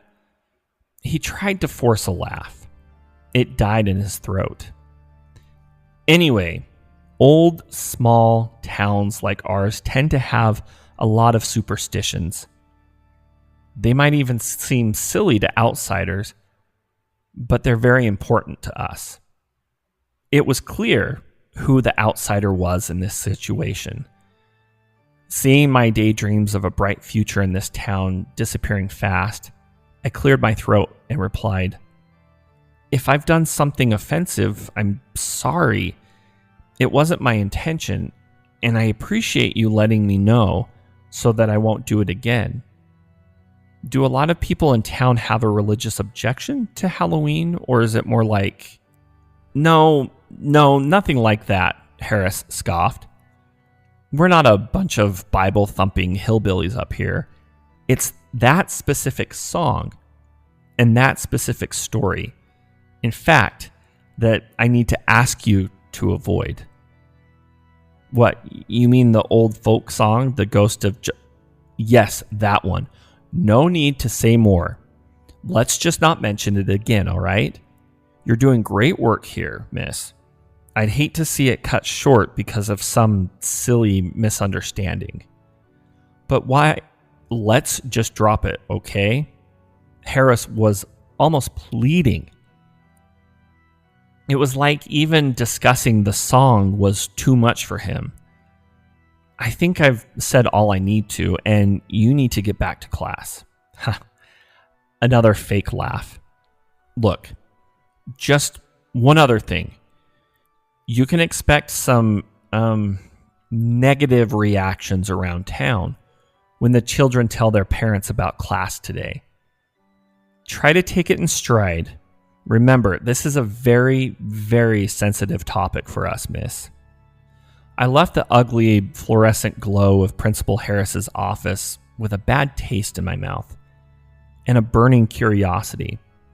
What could be so bad about a song, especially one that was hundreds of years old? I went through the rest of the day on autopilot and bolted for the library as soon as I could.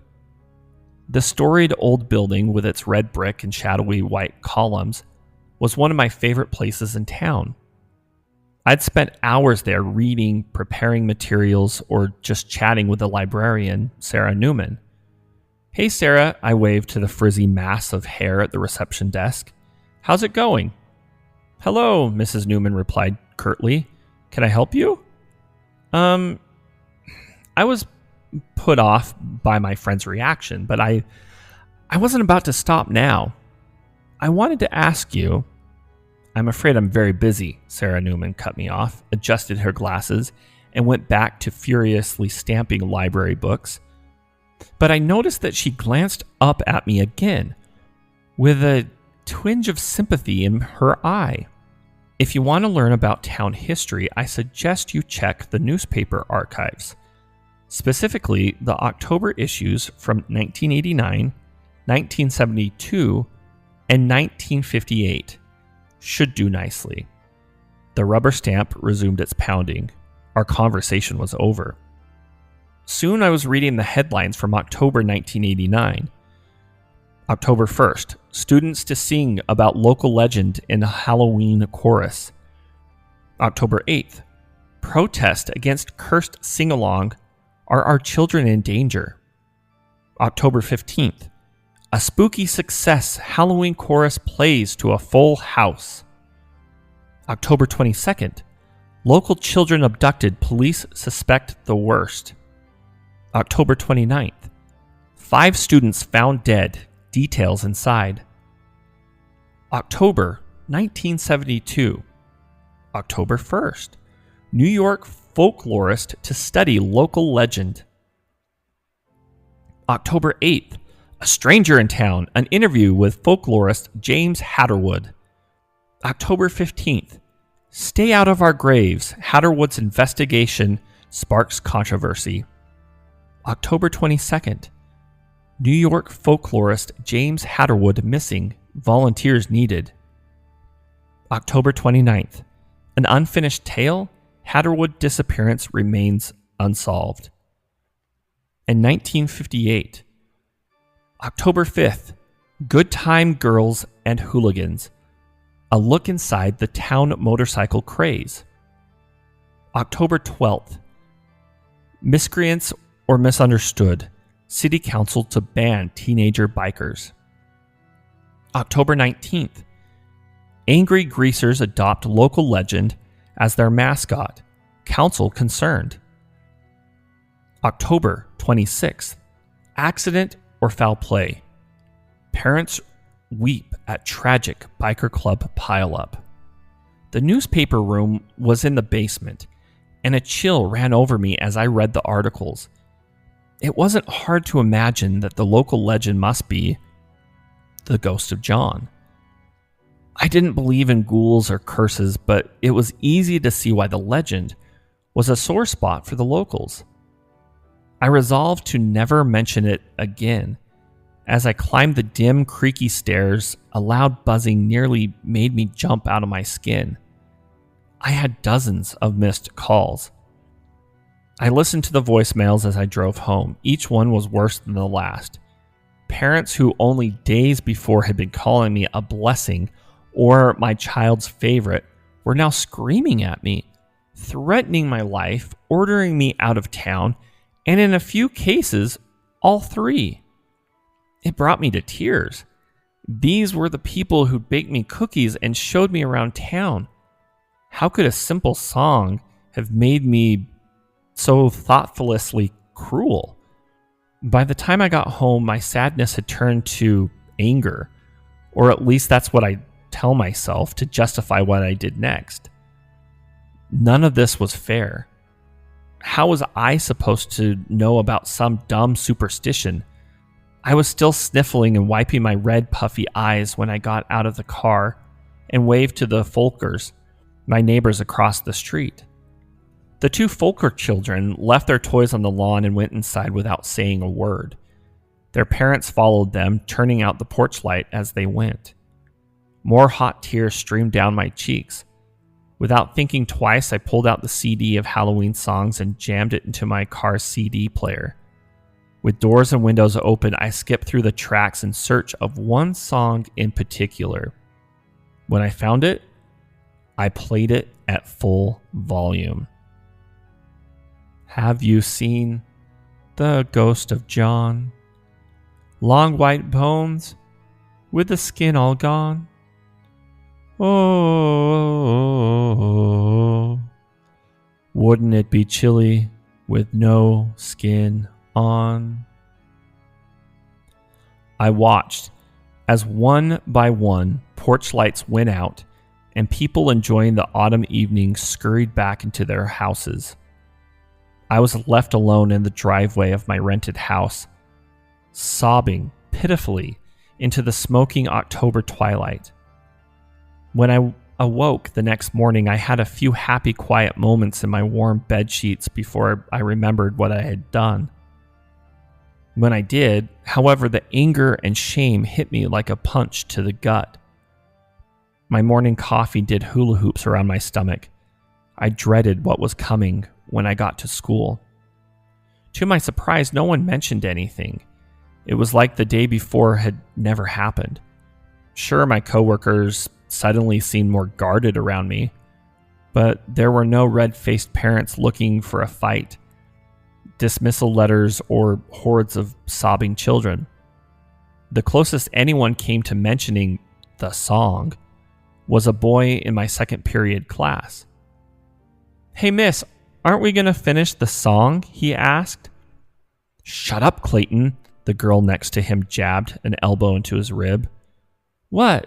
Clayton shrugged. "I liked it. Just because our parents are all freaked out." "Clayton, we can't," said another girl. The class began to murmur. I had a teachable moment here.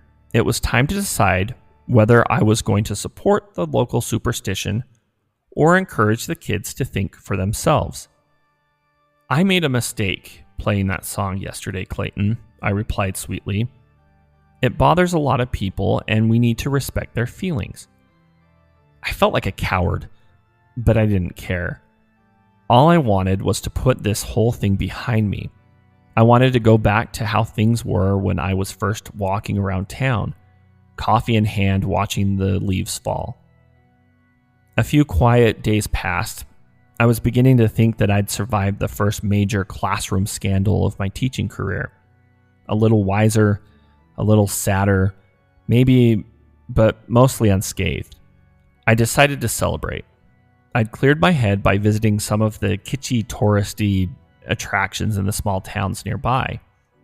As I drove, however, the weather took a turn for the worse. The misty morning clouds became a weird yellowish gray, and fat raindrops began to fall. Even with my wipers going full blast, it was hard to see. There was something wrong with this weather, something unnatural that put me on edge. That's why I nearly jumped out of my skin when I heard a loud revving behind me. Who would be riding a motorcycle in this weather? The way the black riders appeared out of the rain made me think of the Headless Horseman, but the logo on the leather jackets referenced a different legend. Even in the pouring rain, I could read the bone-white letters around the skeletal mascot. The Ghosts of John. There was music playing above the sound of the rain. Was that Elvis? Shake, rattle, and roll. 6 motorcycles had closed in around me, 3 on either side, and soon I couldn't even hear the rain, the rumble of their engines. What did they want? If this was a joke, it was in very bad taste. If this was meant to scare me, it was working. I gripped the steering wheel tightly, but it felt like my wheels were already hydroplaning on the wet pavement. The mysterious bikers surrounded my car, their rain-ragged shadows drawing closer and closer on each side. Their bodies, or long white bones, were hidden by black leather, and behind their scarred helmets, their faces, with the skin all gone, were completely anonymous. I couldn't maneuver without their permission, and they knew it. It was getting harder and harder to see. The rain was a gray sheet that had covered even the dead branches and the roadside trees. As the road curved, I noticed the cyclists around me were pushing me, forcing me to make sharper and sharper turns to avoid hitting them. I would even have risked it if I wasn't sure that hitting one of them would make me have an accident myself. I don't know how long they kept it up. The cheesy 50s music, the deafening engines, the knuckle-whiting head games. It was meant to break me for what came next. The Ghosts of John began to slow down. They wanted to force me to stop, to make me face the 6 of them alone on a storm-washed country road. My heart pounding, I skidded to a stop with them in a gravel pull-off. They shut off their engines without that roaring. The only sound was the wind-lashed rain. In unison, the dark figures dismounted, slowly turned toward me, reaching for his helmet, about to reveal what lay beneath. I stomped on the accelerator. The riders left a gap in their wall when they dismounted their antique cycles, and I took it. Although whether I passed through their line because I got lucky or because the bikers were something otherworldly, I couldn't say. I swerved madly on the slick, windy roads. I nearly crashed through the guardrail of a bridge and into the roaring waters below. Maybe that, I realized, was the point. I drove home as fast as the wretched weather would allow. I'm not sure if it was the damp, the stress, or something else, but my experience with the Dark Riders put me into bed with chills and a fever. Sleeping and waking, dreams and hallucinations blended so easily that I was unable to tell the difference. Like the man who I saw and heard pacing through the house, lost in thought. He had the long bowl cut and a beard of 70s style, and the suit jacket elbow patches of a college professor. When my eyes could flicker open, I'd sometimes spot him at my desk, scrutinizing yellow manuscripts. The professor's presence was almost comforting at first. As time passed, his behavior became more and more eccentric, swinging from ecstasy to plate-smashing rage. I'm sure I imagined the next part because no human could have survived it. I woke up in the depths of fever sometime in the lost hours of the night and dragged myself to the kitchen to make a cup of tea. When I returned, I saw the professor plain as day, blacklit by the lamplight. He was surrounded by dangling skeletal figures like puppets. They hung from every available surface. In front of him was an antique wooden trunk. He held a Bowie knife in his hand and he was laughing. Of course, I thought I heard him giggle. So simple. Why didn't I see it before? Cheerfully humming the song, the professor peeled away thick, juicy cuts of his own flesh. He kept going, in fact, until there was nothing left. When he'd finished, he put the skin suit in the chest, sealed it, and carried it off, like still chuckling to himself. I blinked. The hideous vision disappeared. I slipped back beneath the sheets and sipped my tea, wondering what my feverish brain could kick up next. By Monday, I felt better. The hallucinations and bizarre dreams had stopped, but I was still left with more questions than answers. I decided to visit Sarah again at the library. The moment Sarah saw me walk through the door, however, she scurried off. I finally caught up to her in the stacks, trying to look busy. "You're avoiding me," I accused her. "Oh, I have no idea what you're..." "I did the research you suggested. I even played the song again." At this, Sarah stopped speaking and went pale. She took to both ends of the narrow shelves, as though she expected monsters to come and carve us up. "You shouldn't have done that," the librarian muttered to herself. "The more you play it, the more you talk about it, the more you think about it, the worse it gets." Her eyes darted from side to side again. "It's too dim back here. We're alone. We shouldn't even be discussing this." But how did it start? I wondered aloud. I mean, if it's even real, then surely there must be a way to stop it. "If it's even real," Sarah hissed, "I can see in your face that it has started happening to you. And you dare doubt it? If you've let the song into your life this far, and you're still alive, I don't know what to tell you. Get away from here and forget about it. If it isn't already too late, I am not talking about this." I told her about the bikers. She looked miserable the whole time, half wanting to cover her eyes, half dying to know more. "Leaving town is out then," she murmured to herself. I'll get you on the roads. I told her about the professor. It's in your house already then, Sarah frowned. It is too late. She gave my shoulder a little squeeze. I'm sorry. Hurrying off, she turned one last time, and we did not have this conversation.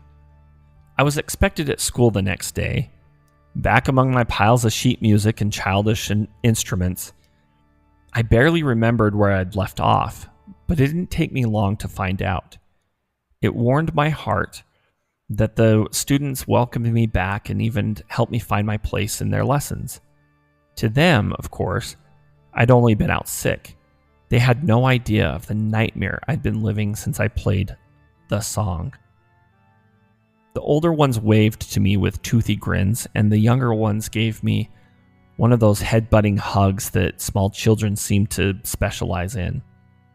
I just needed to distract myself, I thought. So I did something I'd sworn I'd never do. I played Christmas music in October.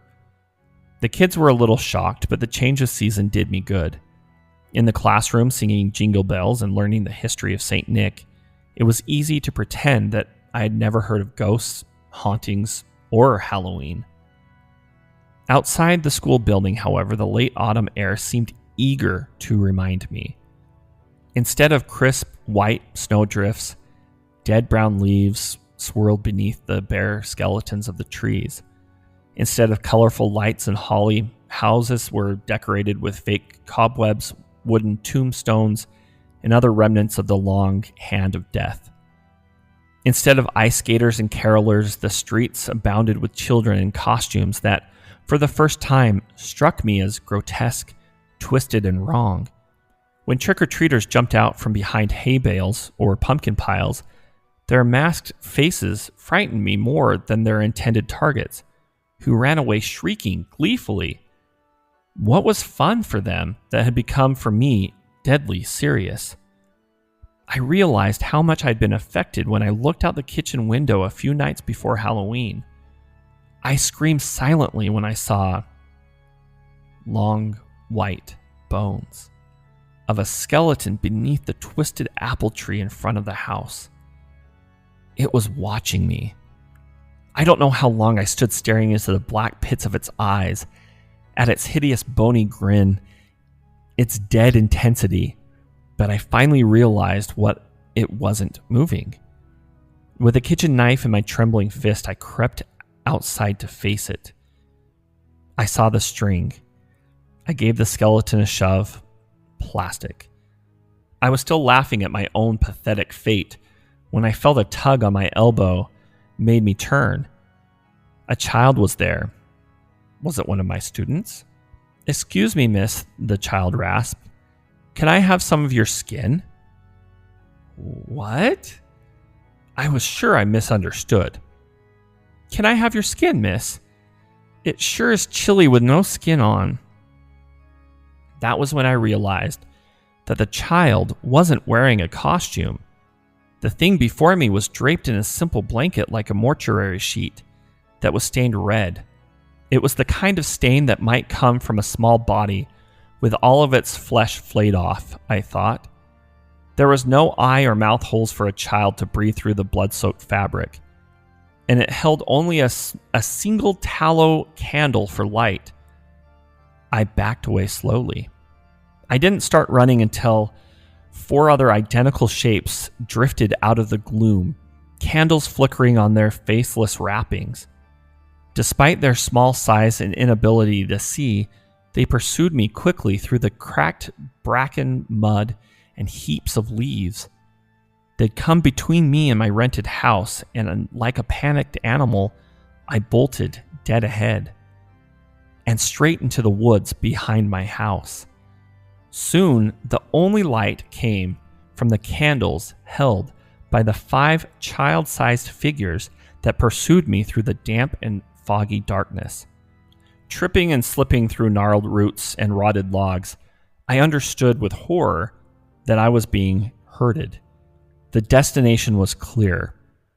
A silvery clearing dominated by a single dead tree. Now that I stood in that clearing, I say that I have indeed seen the ghost of John. Oh yes, we all have. The 5 student singers, Professor Hatterwood, the town's first motorcycle gang, other figures too old to name, and still others who walked in those woods before names were even existed. We have all seen those long white bones. I don't know why I was allowed to leave the clearing. Perhaps the ghost want its song and story spread. Or perhaps it knows that I'll be back before All Hallows Eve. You see, where that haunted child touched my elbow, a gray spot began to grow. Little by little, the flesh around it grew pale and crumbled away like dust. Most of my left arm is bone now, and the change seems to be growing faster. It sure is going to be chilly with no skin on.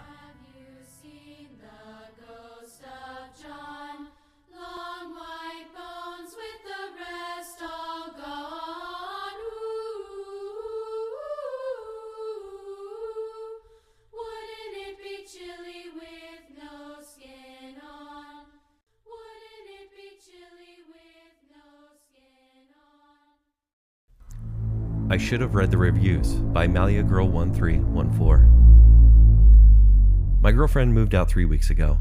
My cat Ruck was really close to her, and now that she's gone, I can tell he's a bit lonely, especially when I'm at work. I came home a few times to my curtains ripped up or all the toilet paper in shreds. The last straw was when I came home after working late to find he had clawed a hole the size of a dinner plate into the side of the sofa. I decided I had to do something. I tried different toys, even catnip, but nothing worked. One night, while browsing Amazon, I saw a pet camera. It's a tiny camera that records your pet on a live feed so you can monitor their behavior while you're away. It even has an audio function so you can talk to them. Sounded silly, but hey, I love my furry dude, so I bought it. I got overnight shipping and installed it immediately. I decided to set it up in my bedroom, as that was where Ruck dwelled most. My first day at work, I think I checked the camera 30 times. When I spoke into the microphone, Ruck seemed to be happier, and I noticed there was no destruction around the house either. By day 4, I figured I'd solve the problem with Ruck. That leads me to right now. About 30 minutes ago, I climbed in bed with Ruck, ready to close my eyes, when my phone buzzed. A notification from the pet cam. I almost ignored it. Sure, I just triggered the thing, but I opened it anyways. What I saw made my grip tighten on my phone. Instead of a video of myself in bed, I saw a man. Tall, gangly, with pale skin and large eyes. He was moving into my room with exaggerated steps like a sneaking cartoon character. He got right up to the lens, so close I could almost smell his rotten breath, and he smiled. I immediately paused the video, terrified. I looked at the spot where the man should have been standing, but there was no one there. I went onto Amazon and found the pet cam and read the reviews, hoping for some weird glitch. It had to be a joke, right? The first dozen reviews were pretty standard, but it was the last that caused me to bolt upright. The customer complained that the camera was on a time delay, sometimes as much as 15 minutes. I went back to the video and pressed play with shaky fingers. I watched in horror as the man slithered under my bed, giving the camera a wink before disappearing in the darkness. Then I saw myself enter the room and climb in bed before the video ended. Now I'm sitting in my bed, knowing he's under it. I could call the police, but I doubt I'd have time. So please, do yourselves a favor and read the reviews.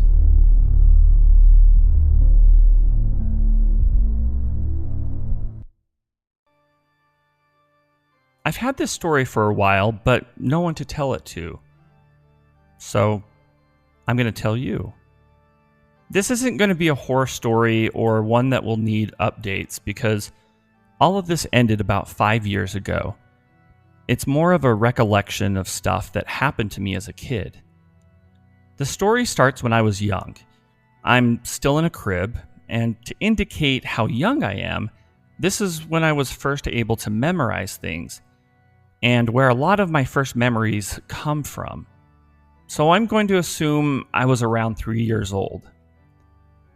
To help your mind's eye, my bedroom is on the second floor, walking up about 5 steps from the first floor hallway. On the left from the stairs is my bedroom. On the right is my dad's changing room. My crib is against the wall, so when my parents enter the room, They only have to take 2 steps into my room to be leaning over the head of my crib. My dad's changing room is entirely light oak. All of the furniture and the floors, but that's not relevant until later.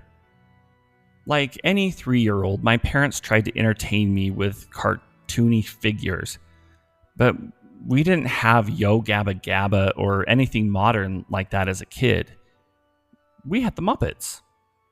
I still really like the Muppets, and I'm sure a lot of people do too. But the issues following this point were less than fun. My first nightmare, or more correctly, the first nightmare I can remember, featured a member of the Muppets. Now, I should say right now, the subject of this story is not Muppets. Well, not plural. This story revolves around a single Muppet, Gonzo. My first nightmare about Gonzo, he was standing over my crib staring at me. I could see his silhouette in the moonlight through the window. He was wearing a red robe, like one you would wear as you sat by the fire and said, "Indeed, old chap." The creepy part about my dream was not the Muppet staring at the baby with murderous intensity, but that the ceiling of my room, the room around me, and the crib all looked the same as they did in reality. I'm calling this a nightmare for the sake of my sanity. Now, just before this nightmare ended, his eyes widened, his mouth opened, and I heard a groaning exhale as he brought his hands closer to me, like he was going to pick me up. But you know, stupid baby me, I'm so used to my mom leaning down to pick me up that I giggle and I raise my hands up too. Next thing I know, it's past dawn and I'm awake. About 5 minutes later, Mom comes into the room and picks me up. Next up, I'm about 5 years old. My bed is now in the back corner, but still in front of the door. My headboard is against the parallel wall to the door. This was the dream that is the reason I still sleep with my door open at night. Everything was dark, creepy, and a radiant energy of foreboding filled the air in my room. I pulled the covers over my head, which didn't seem to help that much. You know that sensation you get when you're being watched, or that premonition of something bad about to happen? Mortified was an understatement. Made even worse by the fact at this point, I was entirely unaware I was dreaming. Once again, all my room looked as it did in reality. Same sheets, same pajamas, same toys in the corner of my room. The most notable difference was everything felt hyper-realistic, like a very smooth stop-motion animation. I peeked my head out from under the covers. The door slowly creaked open. I'm now too terrified to even move. Thoughts raced through my head. If I moved now, I would be seen. Best to just play possum, or that I was paralyzed from fear, because the head that pushed its way into the door crack was not my mom's or my dad's, that had just given me a slight spook in the night when they came up to check on me. My parents didn't even have a nose like that. Hello. The dream ends there. I scream as loud as I can, and my body fills up with those danger hormones you get after waking up. You know, the kind where you squeeze your eyes shut, it feels like you're suddenly in a lot of pain or dead, and then you wake up in a cold sweat with a pounding heart, too scared to even swallow because of how loud it might be to anything still lurking in your room. I stayed frozen like that for what felt like hours. Eventually, I got up the nerve to shout for my mom to come and get me because I was too scared to make my own way to their bedroom. When I was 7, I came down with terrible chickenpox. There was a brief confusion one day when I woke up with a strange stuffed animal in my bed. My uncle, who was visiting, when he heard how ill I was, believed the stuffed animal was one of my gifts from my mother that she brought. My dad had never seen it before either. My mom insisted my uncle had brought it with him since he had kids my age as well. Yes, it is what you are thinking. It's not really an interesting antidote, but the more I thought about it, the more unsettling it became. The only 3 adults who were around me at the time, neither knew where it came from. The only reason I don't believe my mother when she said that my uncle had brought it with him was that he expressed genuine curiosity about how it got there when he went to check it on me with Dad after a nightmare I can't remember. My uncle is a prankster, so I can see my mom believing he brought it. But he would never lie or fake his feelings over something. So far, we've gone over 2 childhood nightmares and 1 confusing stuffed animal. Is this too spooky for you yet? Relax, it gets much worse. Specifically, when we moved out of the house and into a condo when I was 11. To be brief, the nightmare subsided after my bad case of the chickenpox went away. Now, I'm not saying I didn't get nightmares after that. I mean, I didn't have any super vivid or gonzo-related nightmares until I was about 11.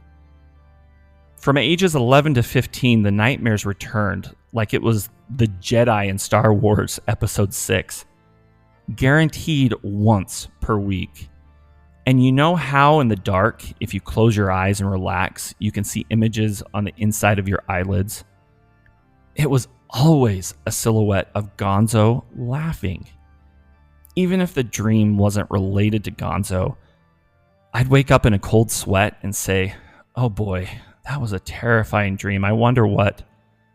And then I'd see his laughing silhouette and my mind would curse in a low, angry voice. Gonzo. Cue lightning strike out of the window for dramatic effect. I'm 13 now, and this is when things become very spooky. My mother is going shopping, and I'm still not old enough to be left on my own yet. Or so she says. Overprotective has always been her thing. So I go with her. We're going to the city's main mall, which is pretty big, honestly. We're touring around. She's looking for pants, shoes, plates, and new cameras, yada yada. But then, as we're walking, we find this strange part of the mall. Everyone knows that feeling. When you know a large place so well, you can navigate it with no problem. Turn left here, right here, go straight. It's on your left. Anyone good with directions knows what it's like to know the ins and outs of anything like that. But when you venture too far in one direction and find out there's an entire hall you knew nothing about, it feels surreal. We found that extra hall at the very back of the mall where I thought it was just a dead end. There was an entire section to the left that went out a good 40 feet. There were 4 stores in this section. The 2 on the left seemed like a generic clothing store, but had large closed signs across the entrances. Same for the one on the far right. The only one open was the Muppet memorabilia store on the immediate right. I'm feeling uneasy in the pit of my stomach, but my mom is very cynical. I haven't told her yet about Gonzo, nor would she believe me if I told her. She told me to stop acting weird as she pulled me by the hand towards the Muppet store. She wanted to take a look inside. Well, we both liked Muppets. My experiences in the past hadn't changed that. So despite how on edge I felt, I walked into the store with her. It was bright, well lit, and the floors were a light oak color. Most of the memorabilia, plates, keychains, books, and really anything else you can think of featured Kermit, so that was nice. She picked up a few different items, gave them an appraising stare, and placed them back. The only thing in the whole store that caught her eye was the plush section. The Muppets were lined up in a bin.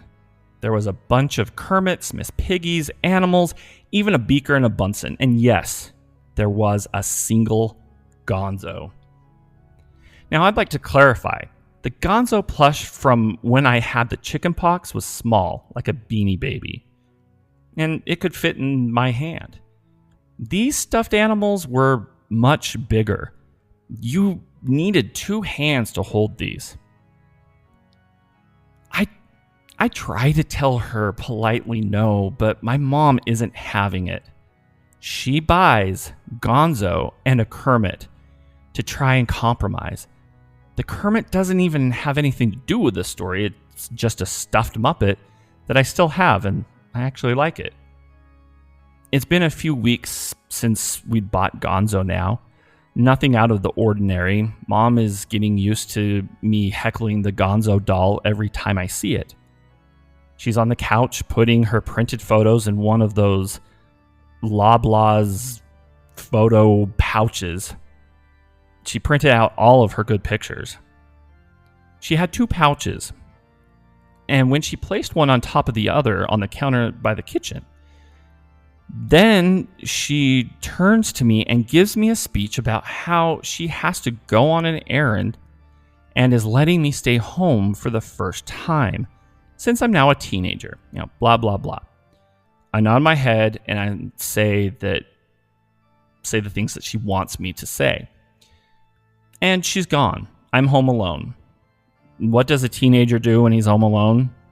Well, yeah, you know. So that's what I did for about 10 minutes until I heard a large slapping noise coming from the living room.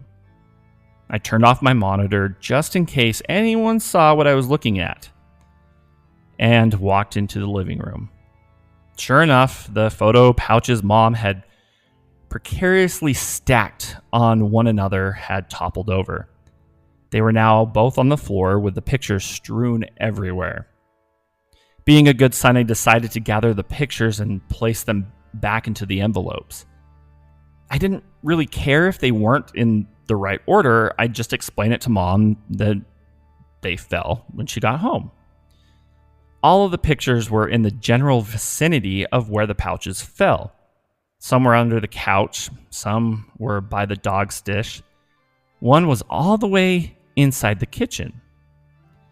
I looked at every picture that I picked up just out of curiosity, really wishing I hadn't looked at the one in the kitchen. Really, really wishing I hadn't. The pictures were all from a vacation I can't remember. But there was a lot of nature shots, lots of trees and skies, so green and blue. It was very predominantly color in a lot of these. The one in the kitchen was red. And as I said before, we moved out of the house when I was 11. I was 13 when this happened, so let me try to describe this.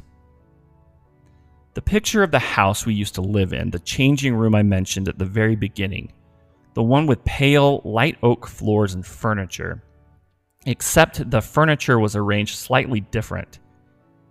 The way it was organized before, the tall dresser was at the back of the room, centered, and the full-length mirror was on the left of it. There were 2 fancy chairs my parents liked to call king and queen chairs on the left side, and there was a long credenza on the right. In this picture, the queen chair was where the dresser was. The mirror was on the left of the chair now. The dresser was on the chair's right. The credenza was still there. There was no king chair. Gonzo was sitting on the chair. Not just Nightmare Gonzo. The exact Gonzo Mom bought from that Muppet memorabilia store. Mouth wide open, legs and arms limp, eyes fixated forward like it was staring at me. It was propped up against the back of the chair. Everything was red. The entire floor space from the legs of the chair Gonzo sat on to the end of the picture was just covered in gore. Bodies. Literal bodies and corpses. They didn't even look like they had faces. Everything was bloody. The dresser had a red streak of blood across it. The credenza was speckled with it, and one corner was completely bloodied. Everything had blood on it. Except Gonzo. I freaked out. Clearly, this was not a vacation picture. And I lost my shit completely. And I called my mom and told her to come home as soon as possible. She told me that she would be home when she finished her errand. And I gingerly placed the photo on the table and got a terribly haunting feeling that the more I stared at it, the more it would hurt to look at. The pressure inside me boiled and I couldn't take it anymore. I started screaming as loud as I could and I didn't stop. While running up the stairs, I didn't stop. When I lunged for that Gonzo doll, I didn't stop. And while I beat the stuffed animal, tearing its nose and face off, ripping its limbs apart, I still didn't stop. Mom came home. I was still hyperventilating, and the picture was gone. So I got in a lot of trouble for wasting her time and also destroying one of her stuffed animals. I decided to try and take matters into my own hands like a sleuth, or as much as I could. Next day when I was dropped off for school, I didn't go in. I took my lunch money and I used it for bus fare to get to the mall we had bought Gonzo from. Wouldn't you know, I couldn't find that store again. I must have looked for a good hour, but all I could find were dead ends. There was no mention of a Muppet store on the map either. I eventually got up the nerve to ask the information desk. I asked the woman at the front if they had any information on the Muppet store. What Muppet store? I got a little bit more heated than I needed to, honestly. And after 20 minutes of arguing and security having to be called, I got the message that they just didn't know anything about a Muppet store. I was able to pick money out of the wish fountain for bus fare home. Sue me, whatever. And I just sat on my bed for the rest of the day and wondered why life had to be like this. The last dream happened when I was 15. It started out as a nightmare, but then it sort of disappeared. Like someone said, okay, that's enough. Cut. And the creeping darkness around me dropped away. It was a green room. It looked like a factory. They had a conveyor belt and shelves and little kiosks and everything. It looked like a Toy Story in a way. And across all the shelves, conveyor belts, and kiosks were miniature Gonzos. Not just any Gonzos. You know how troll dolls look like? Well, imagine that pose except for the Gonzo doll. Wide open mouth, yellow shirt with brown dots, belt, pants, shoes. It looked like these things were being manufactured and sold. The actual Gonzo was there, standing in a red robe, like he'd been wearing in my first nightmare. His mouth was closed, something I'd never seen before in a dream. His brow looked like he was confused. He was squinting, or at least uncomfortable. We had a conversation. There was no screaming, no trying to kill me, no horror. We were standing in this bright green room, floating in an infinite white space, having a casual discussion. The general gist of that dream was that he was saying he was done with me, and how he had more valuable customers to worry about. I couldn't help but feel like an old rival was surrendering. He dismissed me by pointing to the door. I grabbed one of the mini Gonzos on the way out, and he just shook his head and smiled. When I walked into the whiteness, I woke up. What seemed like something that happened in 2 hours had taken 11 hours in the real world. First thing I did was ask my mom about the Gonzo doll she had that I had destroyed. I'm not sure what I wanted her answer to be, but she said no. There was no Gonzo anymore. There was no Muppet store, and there were no more nightmares. Only me and my memories.